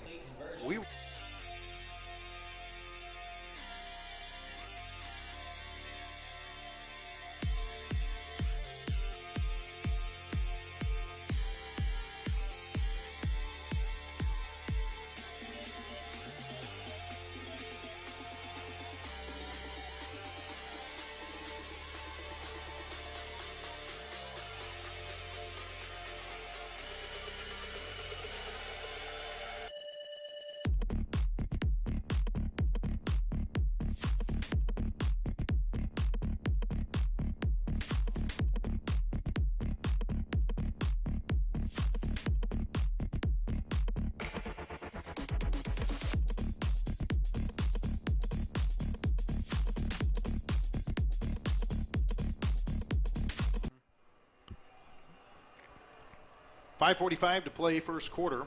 Woodland leads Oakdale 14-0 after 2 non-offensive touchdowns. And the season is 2 minutes and 15 seconds old, and Emerson Early's kicking it off for the third time. That's a sign things are going well. Yes. This one's taking on a hop at the 15, out across the 20, 25, and to the 29-yard line. On the return that time was Dylan Nye. Oakdale made a change at their return man after a couple of kicks got past. There's some hitting. Some problems, yeah. There's some hitting going on. There's some guys going toward the pile getting knocked the other way. Yeah, it's crazy, man. It's 14-0.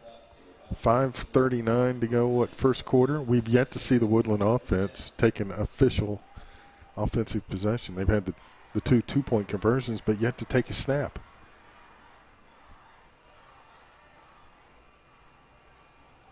They're going to go quarterback keeper again across the 30-yard line. A flag comes out after a gain of 3. And I believe this will be against Oakdale, but we've got to wait and see. Yeah, it's going to be a hold. That was Joe Thomas on the tackle. It is against the Patriots, and it'll be first and long coming up.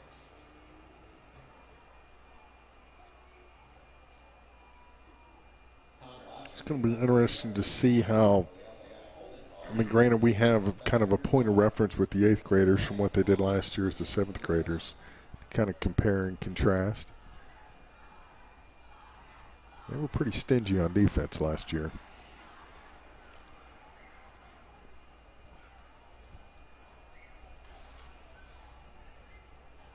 On first and long, being pressured, now running to the right side. And guess who? Derek LeBlanc's going to run him out of bounds at the 18-yard line. That was Otrand on the carry.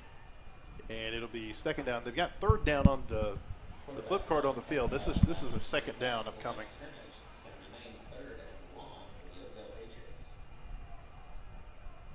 Volunteer work. Good pursuit there by the Colt defense. They just swarm like a blue swarm, just chasing that football.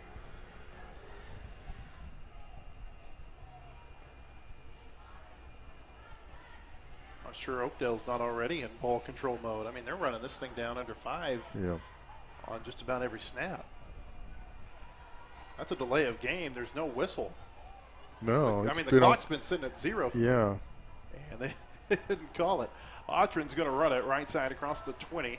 And he gets out to the 24-yard line, maybe the 25. On the tackle that time for Woodland was Hudson Britt. He had a nice season a year ago. Yes, he did. A lot of these guys had really nice seasons, so it's going to be fun to watch, see how they've progressed. It'll be third down. Third down at about 14. They need to get to the 39-yard line. 3:39 to play first quarter. Colts lead 14-0. Otrand, the quarterback. He's going to give it this time left side, and he's going to be hitting the backfield, but falls forward for a couple of yards, actually. Nice job of getting something out of nothing there. LeBlanc was the one who took him down. Boston Turner did a good job of pursuing him in the backfield and forcing him outside. It's a gain of 4, and it'll be 4th down and 10 here for the Patriots, and they'll punt the ball away. Kind of fortunate there. It looked like Woodland was going for the strip and not necessarily going for the tackle, and that allowed him to get those extra yards. You don't see this very often. An offensive lineman is the punter for Oakdale. Brian Mateos stands back. He wears number 58. Oakdale's having some problems getting lined up. Woodland doesn't have anybody back to receive the kick. Mateos gets it away. It's not a very long kick. It's going to be fielded at the 43-yard line by Early, and that's where the Colts will begin. 1st and 10 with 2:35 to play in the first quarter. Woodland leading 14-0, and this is going to be the first time, aside from the 2-point plays, that we have seen the Woodland offense on the field. Yep, an official offensive possession. First one of the ball game. Wow. Colts scored on the opening kickoff, a fumble recovery in the end zone by Caden Kilpatrick. And then on Oakdale's first drive, Charlie Garton intercepted a third down pass at the 16-yard line and ran it back for a touchdown. Garton stands behind Kilpatrick on first down here from the 43 of Oakdale. It's Garton takes it across the 40. Look at him move at the 35. Charlie Garton breaks some tackles, and he gets down to the 30. Great run of 13 that time for Garton. Electric. Great blocking by the guys up front. Garton and Kilpatrick, in the games that they played last year, it was very rare that they weren't the two best best athletes on the field. Grimsley was really the only team I can remember that had athletes that might have been better than the two of them. That matched up with them, yes. Garton goes right side. Look at him move across the 25. Flag comes in. He's at the 20. Breaks a tackle at the 15. Look at this. Wow. I mean, he's still not down. He finally is wrestled down at the 10, maybe the 9-yard line. If the play stands, it's a 21-yard gain. I'm afraid it's all for naught. I think it's going to come back. It is a hold against the Colts. And so that will move the ball backward. You know, where they threw the flag, Blair, was way downfield. And I think that they may only lose about a yard here in terms of, where the ball was on the previous snap. Yes. A little benefit of that. But it came out so quickly, you kind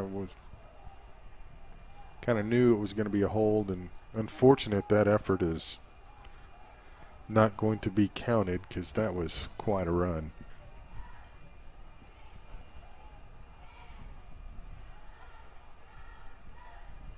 Kilpatrick will keep it on first down across the 30. He's at the 20, and look at him go with the 15, the 10, the 5, touchdown, Woodland. Caden Kilpatrick with his second touchdown of the game. This time it comes on offense. It's a 31-yard run, and the Colts have scored in all three phases in the first quarter, and they lead 20-0. What an impressive start. What a nice run, too. Made a nice juke about the 10 and just sprinted right to the corner. Just kind of picking up where they left off last year.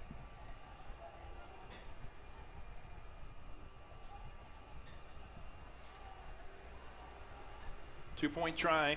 Kilpatrick will take the snap. Looks right. The pass is through a bunch of hands and incomplete. Early was the intended receiver. And the two-point try is no good. 1:24 to play, first quarter. Our score, Woodland 20, Oakdale nothing. This is Woodland Colt football.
.124 to play in the first quarter.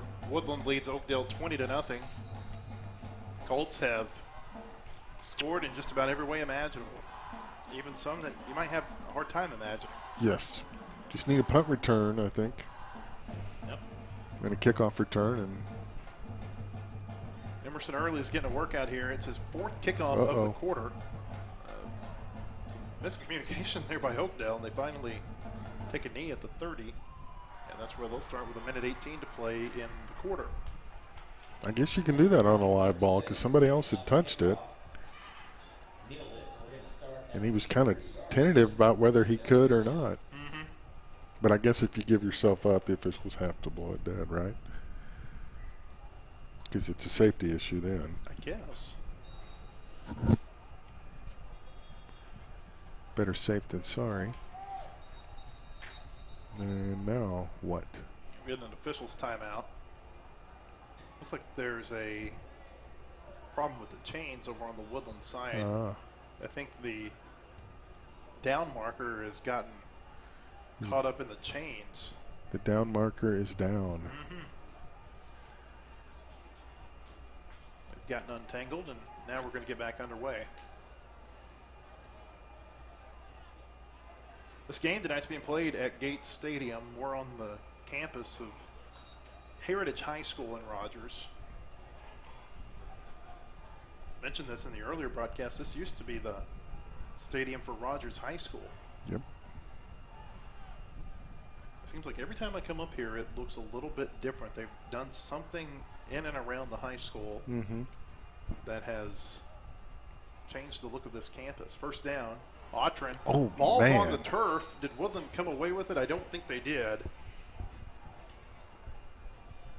Riley Wages was the running back. Noah Young with the big hit. It was a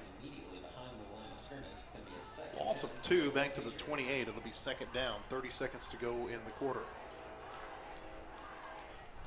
And this is one of the great high school venues, I think, because you have the outdoor seating on the second level and third level because it's outdoors. It's not boxed in.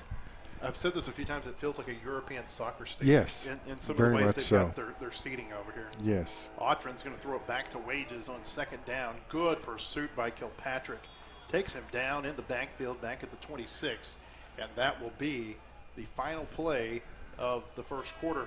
It's fitting that Kilpatrick made a great play on defense because he made a play on special teams, made a great play on offense, and he has been really good for Woodland here in the first 8 minutes. So you're saying he's the player of the quarter? I think that's a safe bet. Quarter is in the books. Woodland leads Oakdale 20-0. This is Woodland Football.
As we get ready to start the second quarter, Oakdale faces a third down and long. The Patriots need to get to the 40-yard line. It is third down and 13. Autran, the quarterback. Wages stands behind him. Woodland brings pressure. They throw left side, and that pass is incomplete. Intended receiver was Luis Aguilera Ola. And it'll be fourth down. The train rolling by across Highway 71. Only fitting in Rogers with the Frisco Festival, known for the railroad that you hear a train. Brian Mateos is back to punt the ball away for Oakdale. His first punt didn't go very far. You don't see Woodland with nobody players deep. back deep at all. Garden is standing at the 34-yard line. Well, they just hit him with a false start. Brody Jones is standing a yard behind him. I mean, they're not 10 yards off the line of scrimmage. Did they even spot the ball? They just called it. They did. They moved Okay. it back. They moved it back to the 21-yard line. 22-yard line is where they place the ball. Mateo stands back inside his 10. He goes through his legs. A flag is down, and he's going to be taken down inside the 5-yard line. We've got to see what the flag is. It took a few Colts to take him down. Mm-hmm. Again, And he was not going down you willingly don't see either. an offensive lineman carry the ball very often. In fact, No. credit to him to even hang on to it. Those guys don't hold on to the ball enough to really practice ball security. Yeah. Well, he was determined he was going to try to get the punt off if he could, no matter how many Colts were hanging on him. I'm assuming. I think this is on Oakdale because we see the Oakdale defense coming out here. Well, there's 2 flags. There's one on the far side on front of the Woodland bench, too. Still trying to sort things out, and we're finally about to get the call, I think. This is interesting because both teams' defense are on the field right now.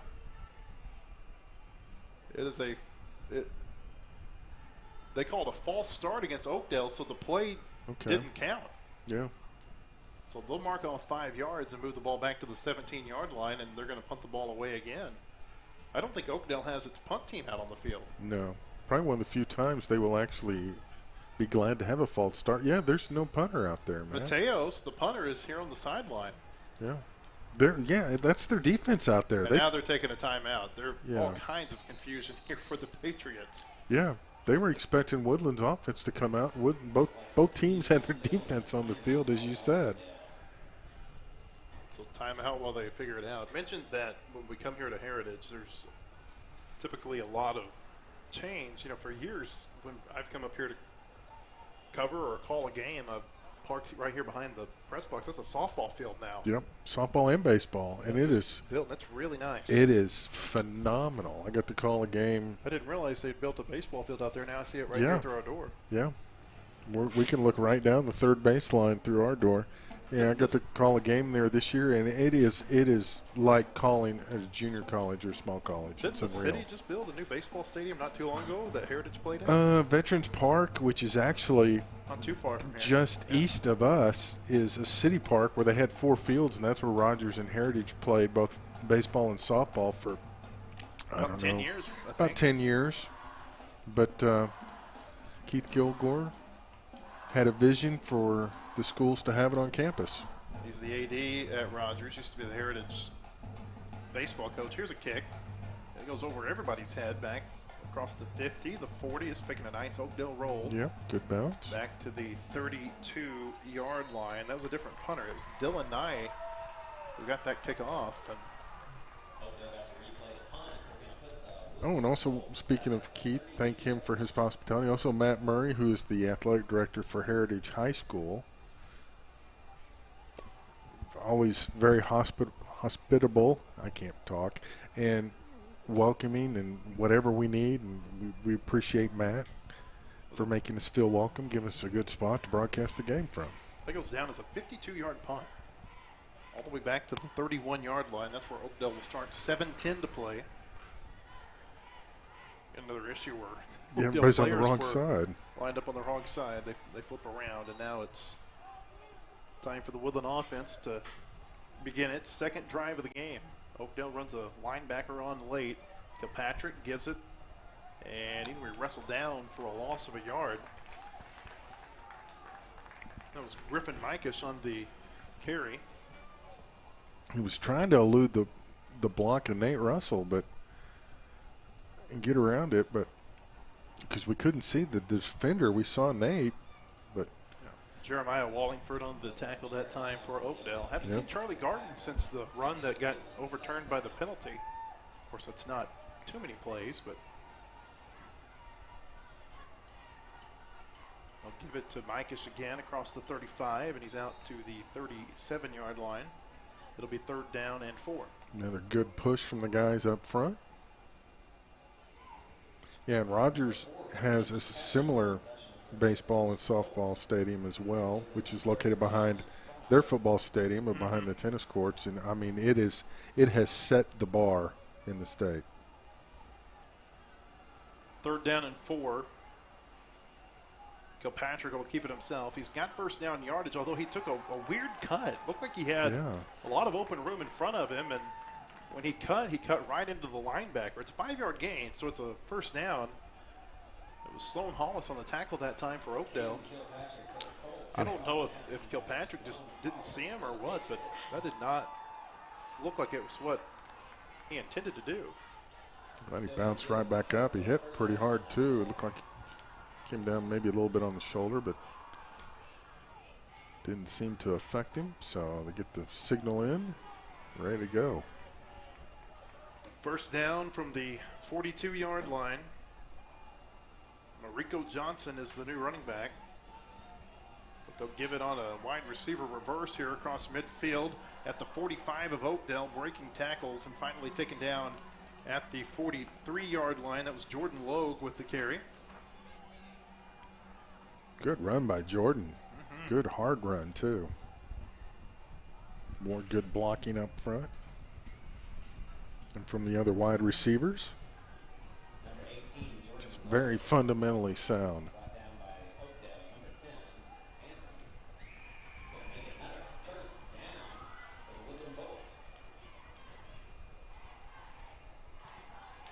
Gain of 15 that time for Logue.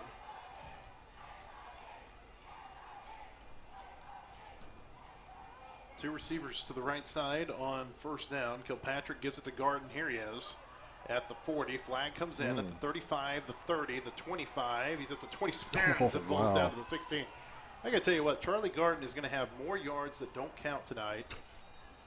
And on great runs, yeah. It's two incredible runs that have been taken back because of holds. 2 flags came out that time. I think it was for the same hold. Yeah. Although and unfortunately, I don't know that hold. I mean, yeah, it's illegal, but it didn't have any bearing on the play. Yeah, that's the frustrating part. Exactly. That first run he had, it didn't have any bearing on that run either. Just so far down the field. This is going to move Woodland back quite a bit. So put the ball at the 47-yard line on the Colts side of the field. It'll be first down and 20. It's the most adversity they've faced tonight. And not that you want to, but the coaches do kind of would like to see how they react in certain situations. I turn around and give it to Charlie Garden again. Yeah. Never a bad call. Garden lined up to the right side of Kilpatrick. 4 wide receivers. They'll throw it. He's throwing deep. He's got somebody at the 30, at the 25, the 20. Brody Jones is going to go in for a 53-yard touchdown. He got behind the defense, and there was nobody anywhere near him. Boy, what a perfect call. What a great call. I seem to remember, Blair, that Jones got deep a couple of times last year and they overthrew him. Mm-hmm. And that time, that was a much more precise pass from Kilpatrick. Yeah, Oakdale was definitely not ready for that. I think they were thinking like we were thinking Charlie was going to run. Garton stands behind Kilpatrick for this 2-point play, and he's going to take it in. The 2-pointer is good, and with 4:05 to play before halftime. I'm sorry. Our new score: Woodland 28, Oakdale nothing. This is Woodland Colt football.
4:05 to play before halftime. Woodland leads Oakdale 28-0 after a 53-yard touchdown pass from Caden Kilpatrick to Brody Jones.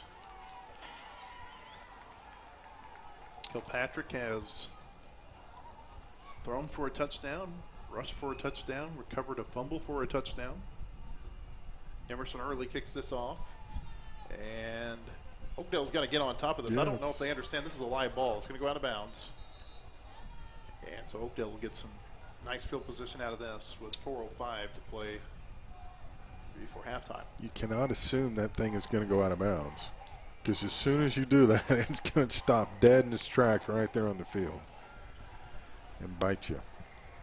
So we mentioned this was Rogers High School's stadium. This was Rogers High School over here just off to the northeast of the stadium. Then Rogers High School became the largest high school in the state. They split the high school. This became the 11th and 12th grade campus. They built the sophomore campus across town. And then when they split the schools in two, this became Heritage, and the sophomore school became Rogers High. But the stadium kept its name.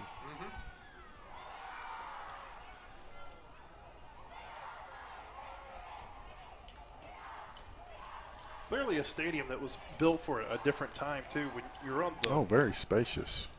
On the west side, there's, finish the thought in just a second as Antron takes the snap. And he's met up the middle. Nice tackle there by a couple of Colts. Boston Turner on the stop, also Nate Russell on the run by Riley Wages, I'm sorry. There are a lot of gates on the west side of the stadium where people used to come in that are all padlocked shut now. Yes. They make you come in on the north end, either the north end or over here on the visitor side. Second down run up the middle, not much there. A lot of Colts in on this tackle. Like Derek LeBlanc might have been the one who knocked him backward. Gain of 2, it'll be third down. And the north end on that kind of berm, that used to fill up, and oh man, it was. I think I was out here for a rowdy. I believe I was here for a Rogers Fayetteville game in 2006. And to give you a little bit of perspective, that was the year Rogers went undefeated until they lost on a field goal, basically as time expired, to Fort Smith Southside in the state championship game. Kept them from their first state championship. And it was the year before Fayetteville won their first title under Darrell Patton. Autry with the carry again. Gain of 3 out to the 41, and it'll be fourth down. LeBlanc on the tackle again for the Colts. I'm not so sure that he hasn't been more impactful in the 8th grade game than he was in the 7th grade. Yeah, and he was pretty impactful in the 7th grade game too. So that's probably about 6 or 7 tackles already for him in the first half. Been all over the field. Man. But just to finish that thought, that Fayetteville Rogers game in 06, you couldn't find a seat out here. Oh. Doesn't matter if it was on the grass, in the bleachers.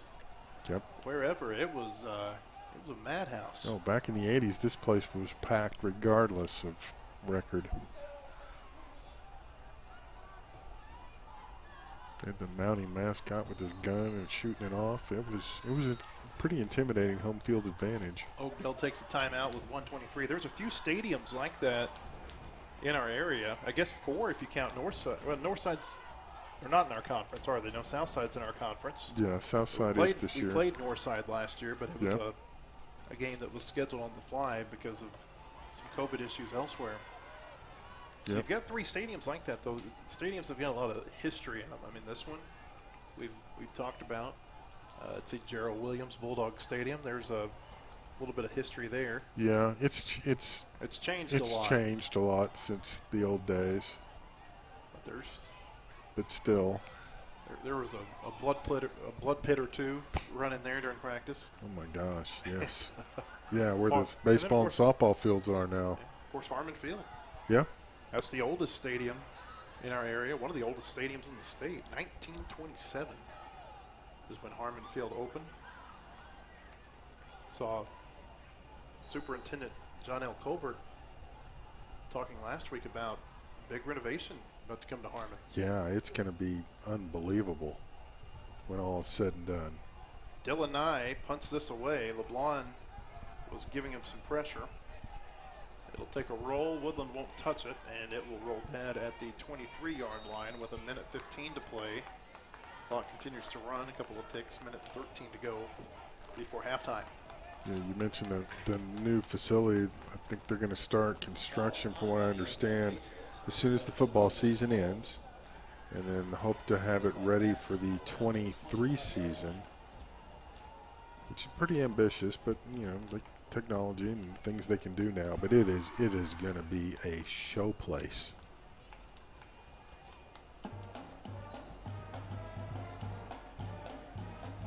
But still keeping the charm that is Harmon Field.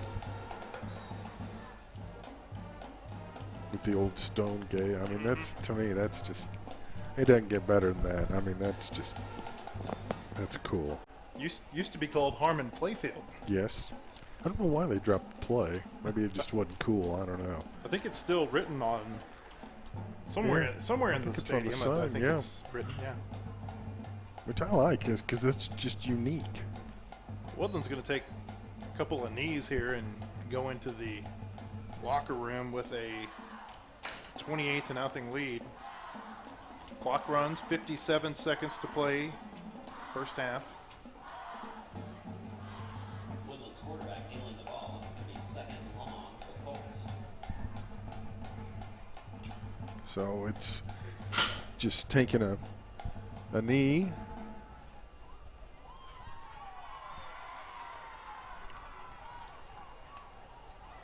I think they can take one more knee if they time this right, and they're not going to, so they'll have to take two more. This is Garden, I think, taking the snaps here for the Colts. Yeah, that should do it. Oh, it's Kilpatrick. It was Kilpatrick. The play clock is much larger than the game clock. You're right. They timed it. Their math is better than mine. So Woodland will head out to, I don't think they go to the locker room. They'll just stay in their end zone, and they'll talk it over at halftime. They've got to be very pleased with the way this first half went. The Colts lead Oakdale 28-0. Very impressive. And let us thank our sponsors, Centennial Bank, Mellow Mushroom, Catering Unlimited, Feltner Brothers, Chick-fil-A, Jarrett's Sock Company, and Signature Bank. We appreciate their sponsorship, and we're glad we finally got the video back up. We apologize for that. I apologize for that. I obviously did something to the computer, and it didn't want to put out the video. I wanted to put out color bars, but at least you could hear the broadcast. So, it's always something the first week. But that is where we stand right now at halftime. 28-0. Woodland, very impressive. And we'll step away for a little bit. We'll allow you to go get a snack or whatever you need, and we'll return with the second half. Colts on top, 28-0 here against Oakdale.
Back at Gates Stadium as we get ready to start the third quarter. Woodland leads Oakdale 28-0 after a short halftime that was spent talking about pizza. Yes. In the press box, thanks to Mellow Mushroom, yes, our sponsor. Feltner Brothers, Chick-fil-A, Jarrett Sock Company, Signature Bank, Catering Unlimited, and Centennial Bank. Brody Jones takes the kickoff from the 15-yard line. A flag comes in at the end of the play. He gets it out to the 36 after a return of 21. There's another one that got thrown. Brody had one of the big plays in the first half. 53-yard touchdown reception. Woodland Colts brought back to the 36-yard line. You can hear the Oakdale band chanting in the background. They've been active tonight. Looks like we're going to move it up to the 49. Applaud their spirit. So a 5-yard penalty. That'll move it up to the 41-yard line. That's where the Colts will start on their first drive of the third quarter.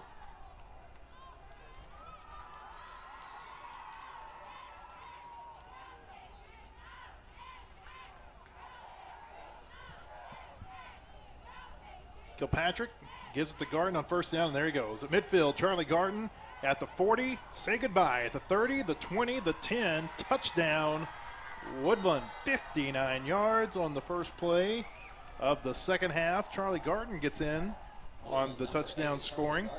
Wow. I should say that's his second touchdown. It's his first offensive touchdown.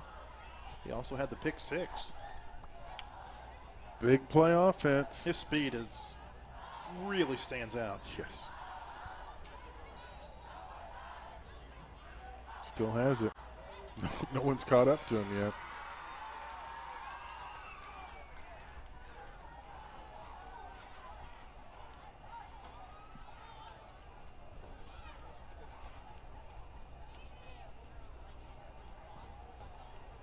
Two-point try here. Kilpatrick gives it to Garten again. Charlie breaks the tackle, but he's not going to break the second and third. He can't get in on the two-point try. And so it's 7:20 to play in the third quarter. Our new score, Woodland 34, Oakdale nothing. This is Woodland Colt football.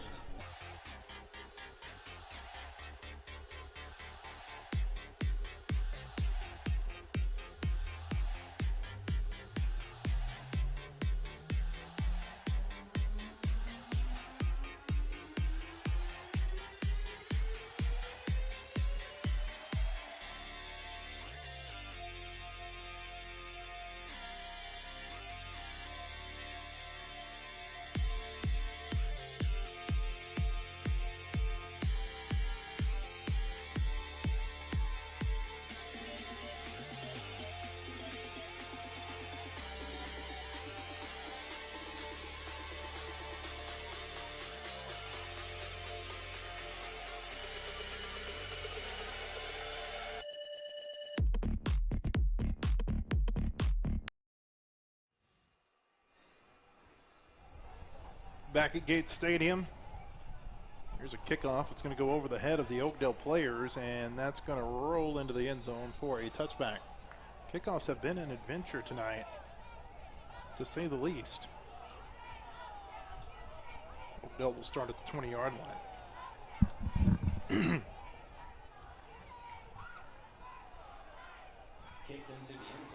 Seventh grade team beat Oakdale 36-14 in our first game of the night. The eighth graders well on their way to a win. Reminder, we'll be at Springdale High School next week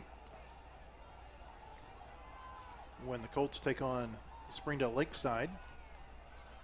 5:30 start time for the seventh grade game. This is going to go through the quarterback's hands. He's going to get back on top of it back at the 11-yard line. A loss of 9 that time. Connor Otrand with the recovery. 5:30 start time next week when Woodland takes on Lakeside. The eighth grade game will start 10 minutes after the conclusion of the seventh grade.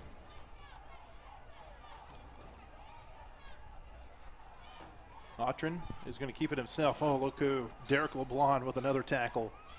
Back at the 10-yard line, a loss of a yard, and it'll be 3rd and long. The Colts bring down Connor again behind the That's line. at least 6, 7, maybe even 8. He is active.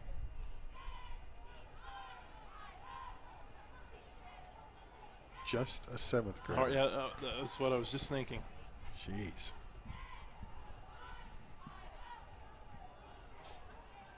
Need to get to the 30. 3rd down and 20 for the Patriots. Autrin will bring Nye in motion. Takes it. He's going to keep it himself. And there's nothing there. Nope. Guess who? No. LeBlanc hits him from the backside as he tried to cut back across his field. It's almost as if maybe Blair, they were trying to run away from his side of the field.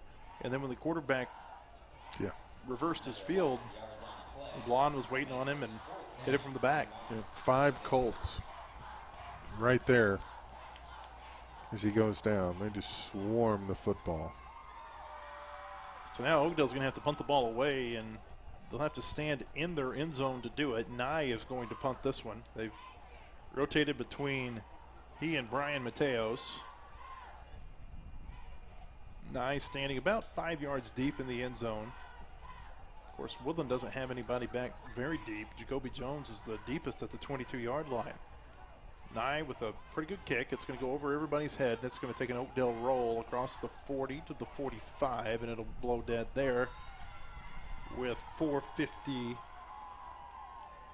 remaining in the 3rd quarter. Kind of an interesting alignment as far as their spacing on the line for Oakdale. That's I guess the new trend in special teams. And then you have the 3 back in front of the punter, but you wonder how much longer we'll see the first team offense for Woodland. They've got this game in hand. true, yeah, that's kind of the tough dilemma for the coach, Crockett and his staff. I mean, you've been working hard in practice. You want these guys to play. It's the first game of the year, but then, well, you know, you want to get everybody involved. And they do a good job getting everybody involved. And I think they're going to take a timeout because they're going to talk it over. The clock was running, too, by the way. They ran about 24 seconds off the clock. Woodland. Ladies and gentlemen, you know what time it is. It's time to pull out your phones, call and text your parents. That's right. It's almost the end of the 3rd quarter. The ride home announcement. The parent PSA. Ride home.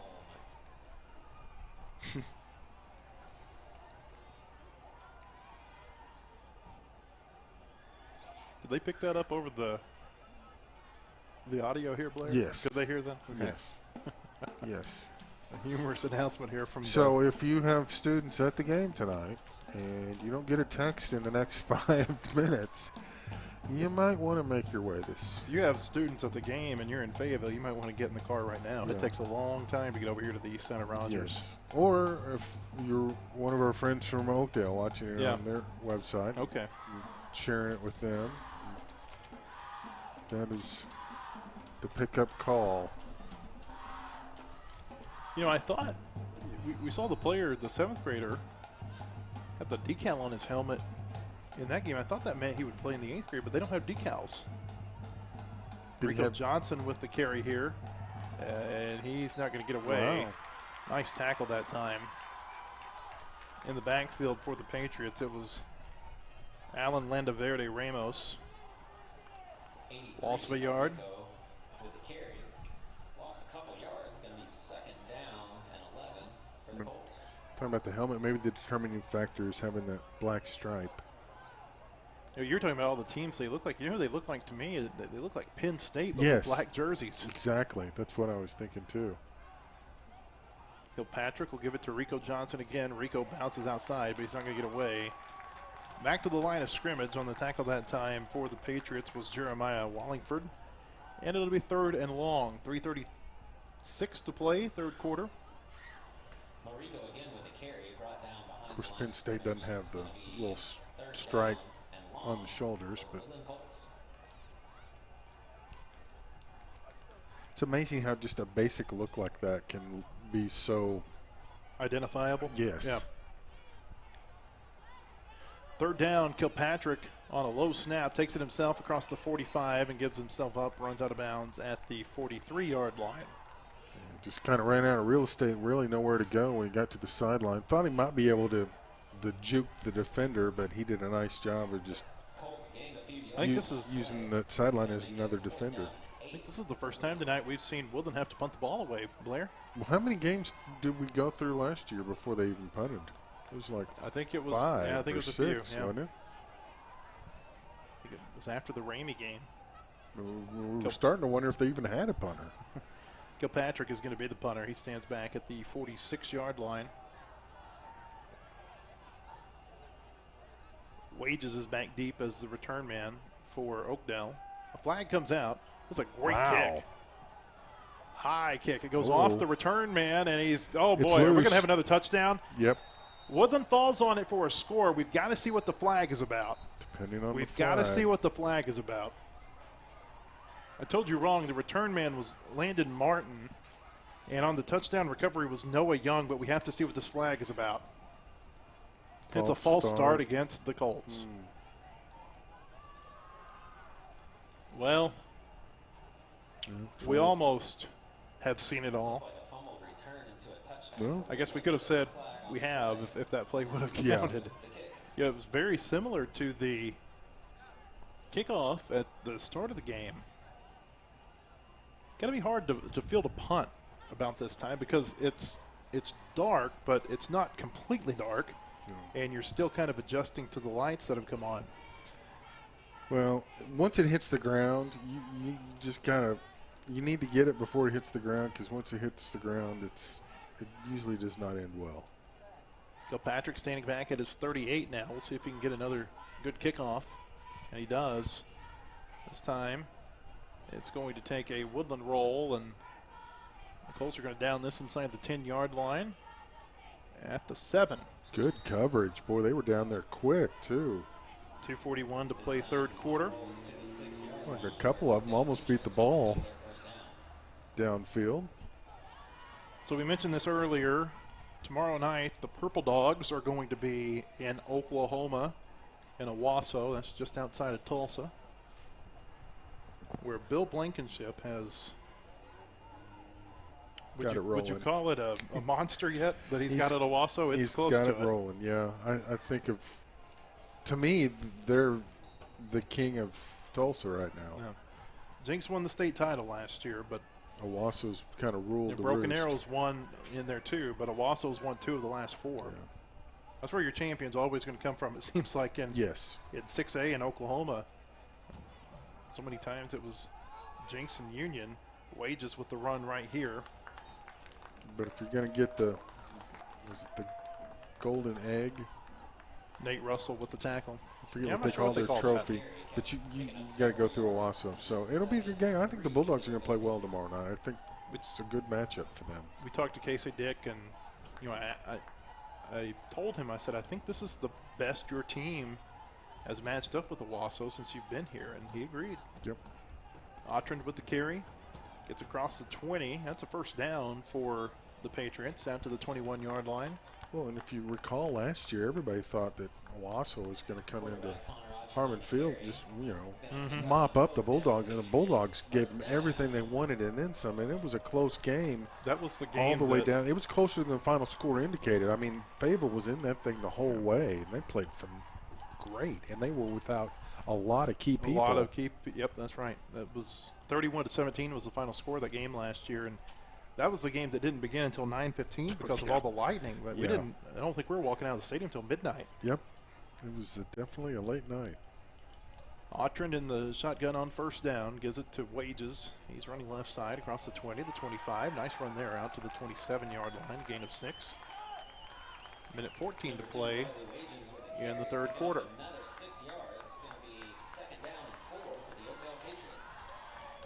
So it should be a dandy tomorrow. Both teams coming in off season opening wins. Owasso, I believe, is number 2 in Class 6A in Oklahoma. Haven't looked at the rankings yet for Fayetteville, but they were number 4 before they beat Conway last week, and that was a really impressive win. Yes. First down yardage there for the Patriots out across the 32-yard line. So even as impressive as it was, I don't think they'll jump in the rankings just because nobody above them lost. And usually that's what it takes for the movement win the to Salt jump Bowl? around. Oh, yeah. They Okay. mercy ruled Benton. I think it was may have only been 35-0, but they did invoke the mercy rule. For as much hype as that game gets, I don't think Benton has won since like 2004 or 05. Yeah, it hadn't been close in a long time. Nye with the end around here across the 40, and he gets out to the 45, and they'll mark him at the 46-yard line. Well, give them credit, though. I mean, it hadn't been close for years, and they still draw 35,000 into War Memorial for that ball game. Atticus Nihus on the tackle that time for Woodland. Oh, yeah, they'll get well in excess of 30,000. Yeah. Close to 40. And they had another big crowd last week, so. Yeah. It's amazing to me. Where are those people for all of their other games? Yeah. Because neither of their high school True. stadiums are going to fill that crowd. That's true. That's a very good point. 2 seconds left. They give it to Wages. He'll get across midfield down to the 47 of Woodland. And that is how the third quarter is going to end. You should ask Rex that on the scoreboard show next time when you call in Friday. By the way, 3 quarters are in the books, and it is all Woodland. The Colts lead Oakdale 34-0. Fourth quarter coming up. This is Colt football.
Getting ready to start the fourth quarter here in Rogers. Woodland leads Oakdale 34-0. The Patriots are facing a second down and 4 from the Woodland 43-yard line. Really their best drive, I think, they put together so far.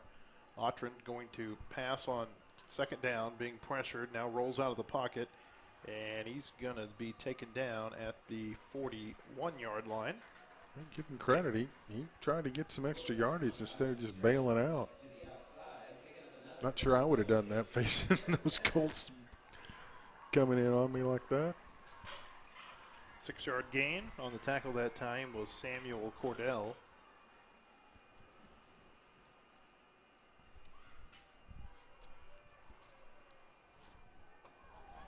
I think we got a lot of backups out there for Woodland right now. Yeah. Here's Wages across the 35 to the 30, out to the 29-yard line. 12 more and another first down. Yeah. Well, and that's one of the things, too, I like about this staff is they'll play everybody. I mean, they want to get everybody involved. It's not like that everywhere. Nope. This, of course, they were 7th graders last year, but they pitched a lot of shutouts. They did. I think I want to say the first 7. There's a lot of games. They Yeah. shut out teams. It was late in the season before they gave up any points. Nice run there again by Wages to the 22. The 8th grade team last year lost 2 games. Both of them were to Grimsley. They lost to him in the regular season, and then in that 1-game playoff championship setting up in Centerton. Of course, those players are now with the purple and white teams, the freshman teams for the Purple Dogs, including Landon Schaefer, who was the quarterback last year, who just a few days ago committed to play baseball for the Razorbacks. Yep, already committed. That pass is caught. Oh, what a catch. What a great catch. All the way down to the 2-yard line. It was J.P. Page. Nice bit of redemption there for him. He was the one who had the trouble with the kickoffs earlier in the game. That time showed great hands and concentration to bring it in at the 3-yard line. Tapped it a couple times and it was still there and snatched it. Gain of 19 yards.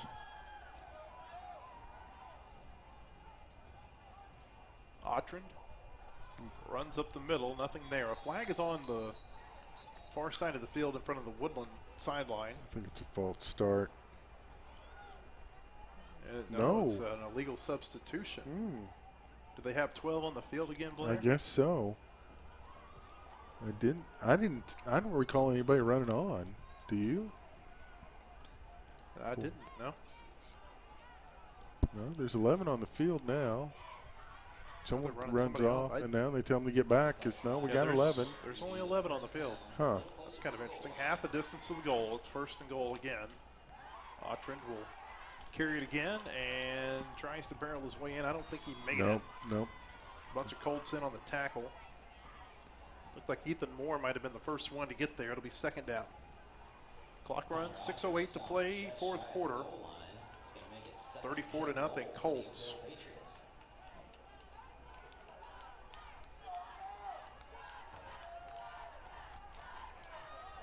Got to believe this is probably going to be Otrand again. They sure like this quarterback keeper call. And this time he goes in. They get in that time. Touchdown for the Patriots on a 1-yard touchdown run by the quarterback Connor Otrand. And that'll break up the shutout. Patriots will stay on the field to go for 2. Woodland shuttles some personnel in and out for the 2-point conversion. Blair, am I wrong? I said earlier that in the 8th grade games they kicked extra points, but do they go for 2 all the time? You know, I would have sworn. Or are we just seeing it from these 2 teams? I think we're just seeing it from these 2 teams because I recall a couple times last year where they they attempted an extra point. Sometimes made it, sometimes didn't. Dylan Nye runs it in on a wide receiver sweep. That doesn't mean they didn't change the rule, not tell us. And there's 5:46 to play. Our new score, Woodland 34, Oakdale 8. This is Woodland Colt football.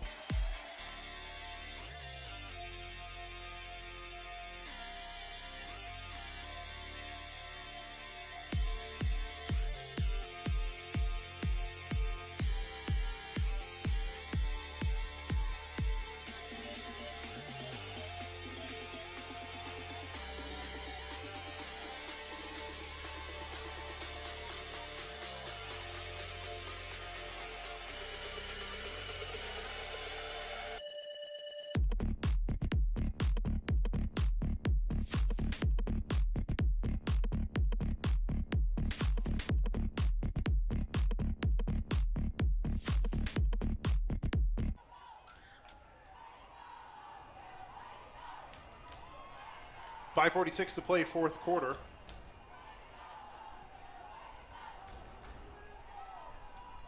Woodland leads Oakdale 34-8. The Patriots just broke up the shutout with a 1-yard touchdown run by Connor Otrand. Easily their best drive of the game. It did come against a lot of backups for the Colts, and we see a lot of backups out here on the field too on this kickoff return. Still, very good night for the Colts. Great way to open this. Oh, well, thought for a minute he was going to onside it. And it's a squib kick. It's going to be fielded at the 27-yard line, back across the 35 and out to the 37.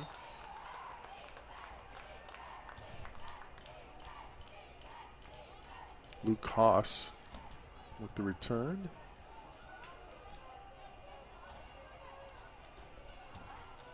.537 to play.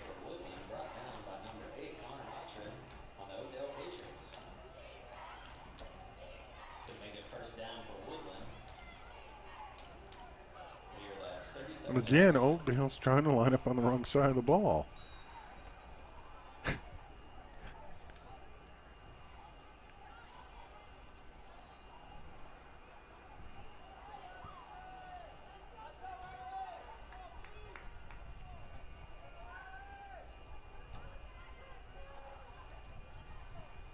First down here. Johnson is the tailback. Ooh, went down kind of awkwardly from behind at the 39-yard line, a gain of 2. Number 83, Rico on the play. Rico's a little slow to get up, but I think he's all right. He's all right. That's good to see. We hit 5 minutes to play fourth quarter.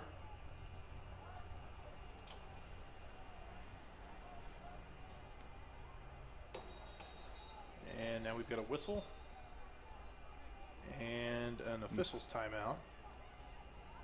I think there's a player down for Oakdale. Yeah, there is.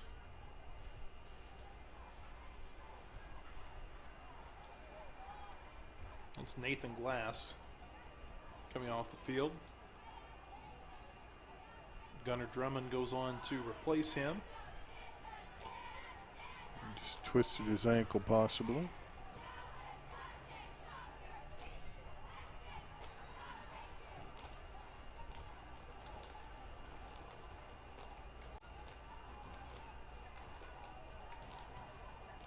Clock stops while they have the injury timeout. 4:51 to play, fourth quarter. The Colts 7th graders and 8th graders are going to go to 1-0 with big wins over Oakdale. Similar to last year, although the scores are not quite as lopsided. There's a low snap, and Charlie Garton's going to run right side across the 40. This is Kilpatrick, I'm sorry, still the quarterback, and he gives himself up, runs out of bounds at the 48. That was first down yardage. 9 yards that time for Kilpatrick. Knew exactly where he had to go. Yep. Get that first down. Looks like it's going to be just enough to pick up a Woodland first down.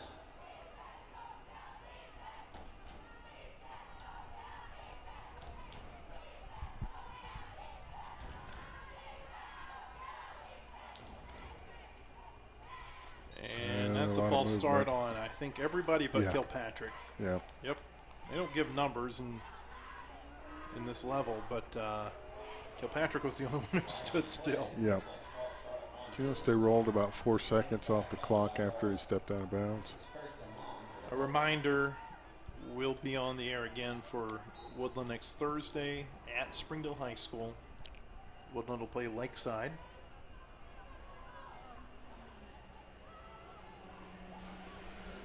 Rico Johnson on first and long, takes it across the 45, and he gets the penalty yardage back to the 48-yard line.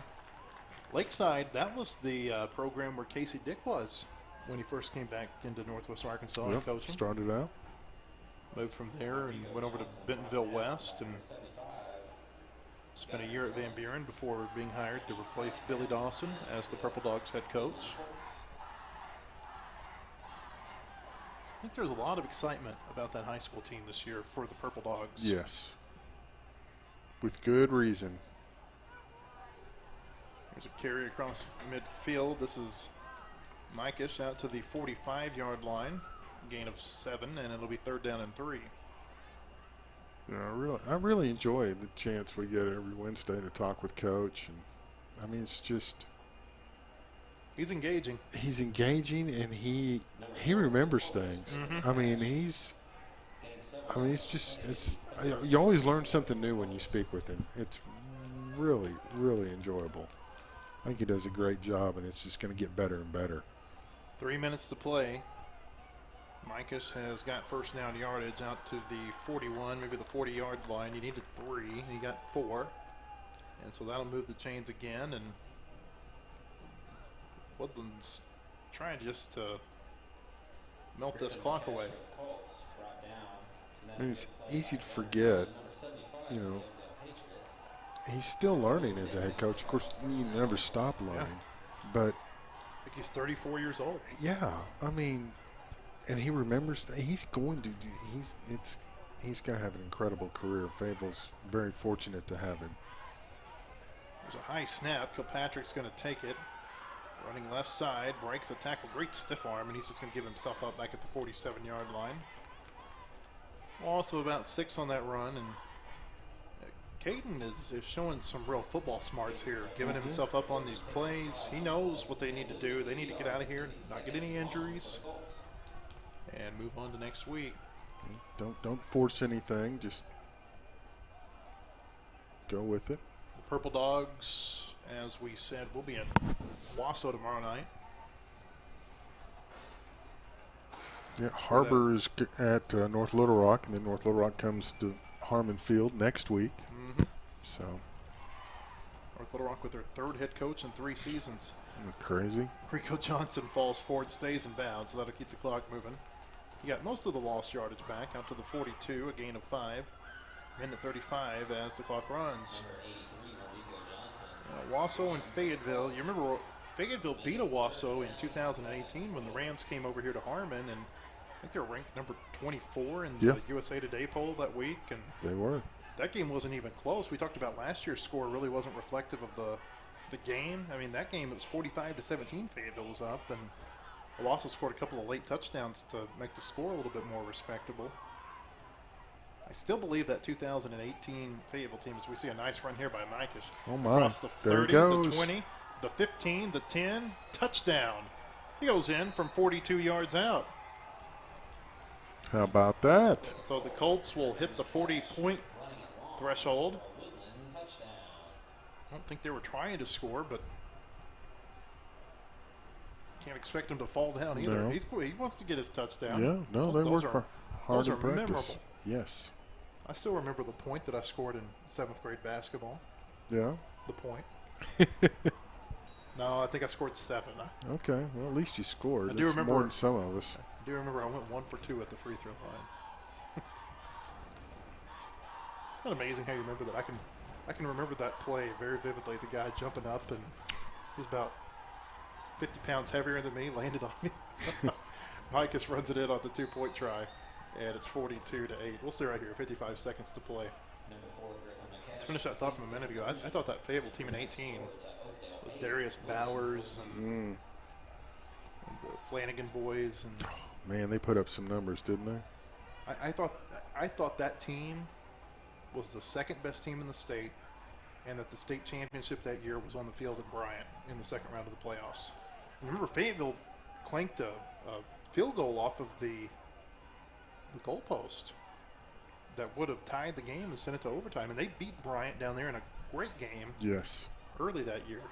That was a really, really good Fayetteville team. Yeah. That beat Owasso, and then Owasso Owasso won big a couple of years ago over in Oklahoma. And as we said, they won here last year, 31-17. We've talked to Blair about Fayetteville's got the 3 Division I players on their roster. You know, Owasso's always got D1 players. Oh, yes. This is a deal where we could be walking into a game tomorrow night where there's 6 to 10 future D1 football players that are on the field. Easily. Not necessarily all seniors, but yeah, no, but at some between their point, sophomore and senior who classes. will see action tomorrow night. No question about it. It will be quite the matchup. It could be the marquee matchup in both states. Easily. Always love watching those Arkansas-Oklahoma matchups. I don't know why. I guess it's because I live near the border for most of my life. Yeah. No, I mean, well, they're usually very good games. Very competitive. Unlike maybe, say, a matchup between an Arkansas and Missouri school, which tends to be one-sided. There's a nice return by Riley Wages down to the 39-yard line. At least on the high school level, that is, of late. But 44 seconds to play. Riley Wages fighting till the helmet came off. Gonna get us up to the 38-yard line for an Oakdale first down. Probably just a few more plays left here.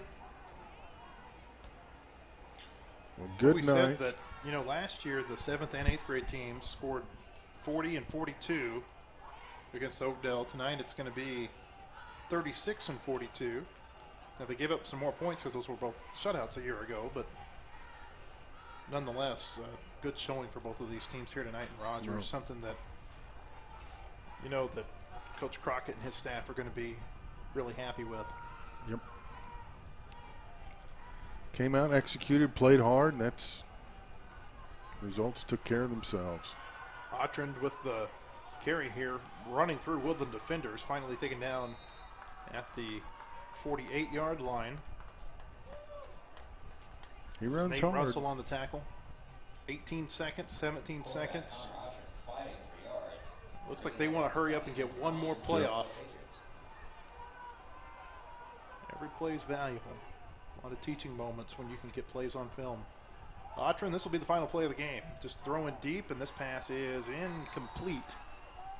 He was looking for J.P. Page, and that's how the season opener is going to come to an end. And that, ladies and gentlemen, is the end of tonight's Woodland matchup. with a 42-8 win here in Rogers tonight. Big night for the Colts. 7th grade and 8th grade teams win. Final score, as we said here in the 8th grade game, 42-8, 36-14 final score earlier. Again, we'll be back next week. We'll be at Springdale High School for a game between Woodland and Lakeside. 5:30 first play for the 7th graders. The 8th graders will follow that game 10 minutes after its conclusion. For Blair Cartwright, I'm Matt Jones. Thank you for joining us.